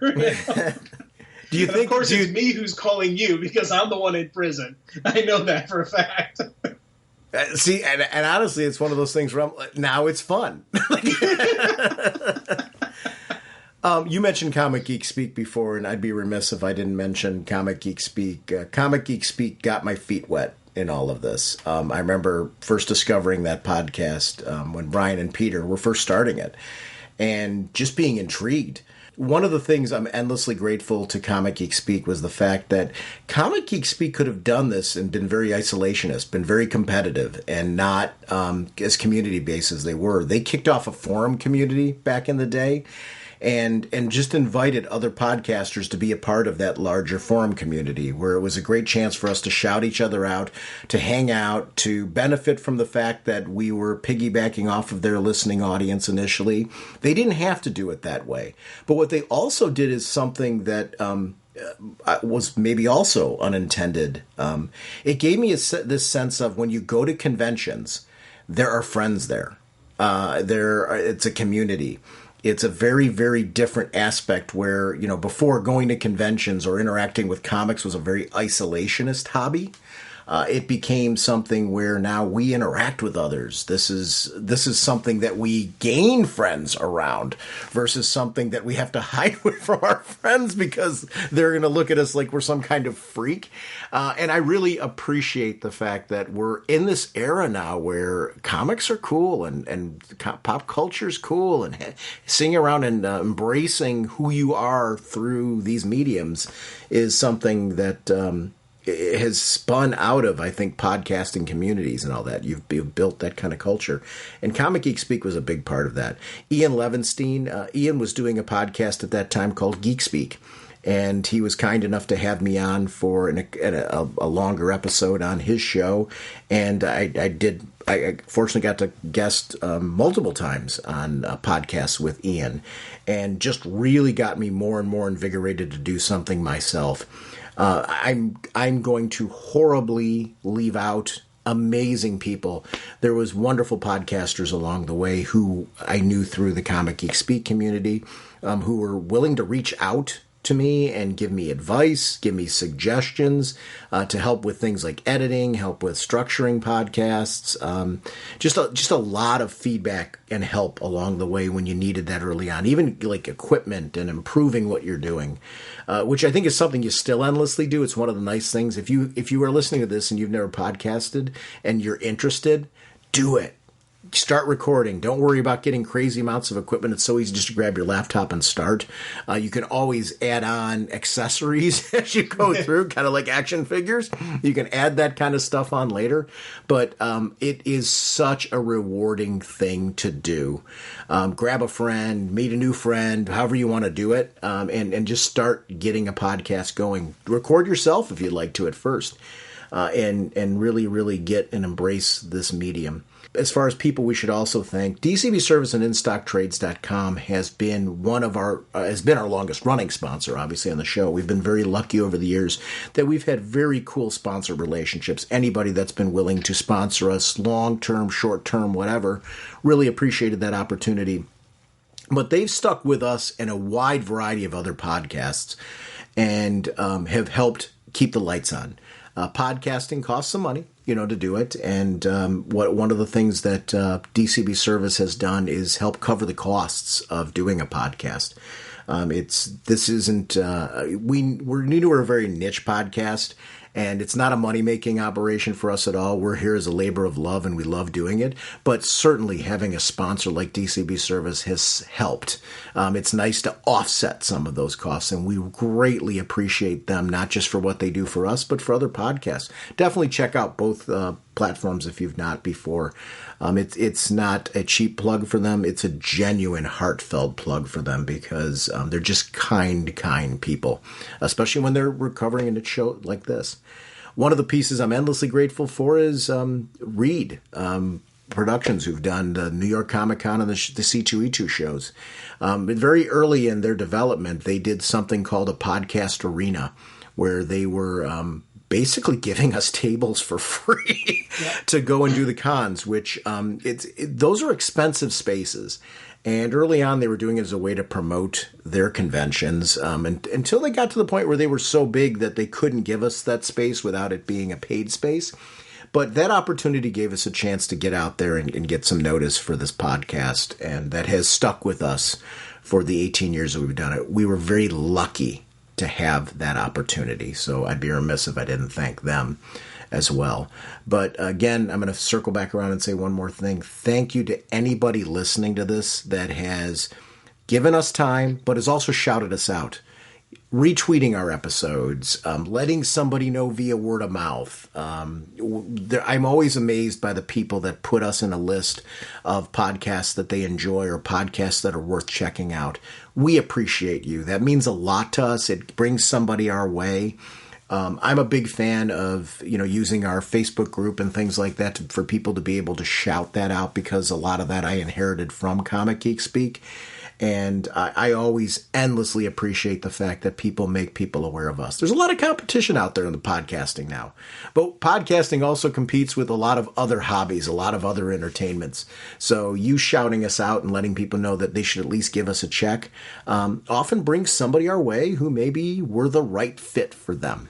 And that's been a pure joy of all this. So with that being said, our next episode, Jim and I are going to be back, and we're going to be talking about Nightwing and Titans. We also have a very special announcement, and I'm going to leave you with that teaser and say we're going to see you next week. All right, you guys. Are you ready to sing your song? I'd say we are. Yeah, let's sing it now. Okay, this should be fun. Now get ready for your cue. Okay, Sean? Okay. Okay, Jim? Jim? Jim! Okay. Raging Bullets time is here. We talk about what we hold dear. Comic books and TV shows. Superheroes and their clothes. Justice League and so much more. I just love Green Lantern Corps. We talk about the books we've read with spoilers straight ahead.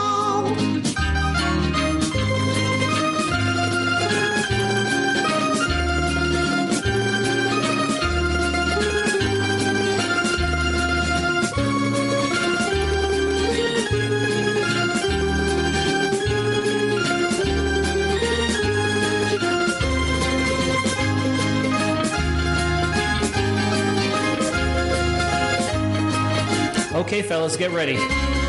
That was very good, Sean. Naturally. Jim, you're a little flat there, so be careful. Jim? Jim? Jim! Okay. Justice League and so much more. I still love Green Lantern Corps. DC Comics are what we know. The Raging Bullet Show. DC Comics are what we know. The Raging Bullet Show. Excellent job, guys. Let's sing it again. Yeah, let's sing it again. No, that's enough. Let's not push it. Push it. What is that? Yeah, what are you talking about? No, I didn't mean anything by that. I think we did it right Jim, now. I don't know. how long do you want the song to go? Look, it's our production.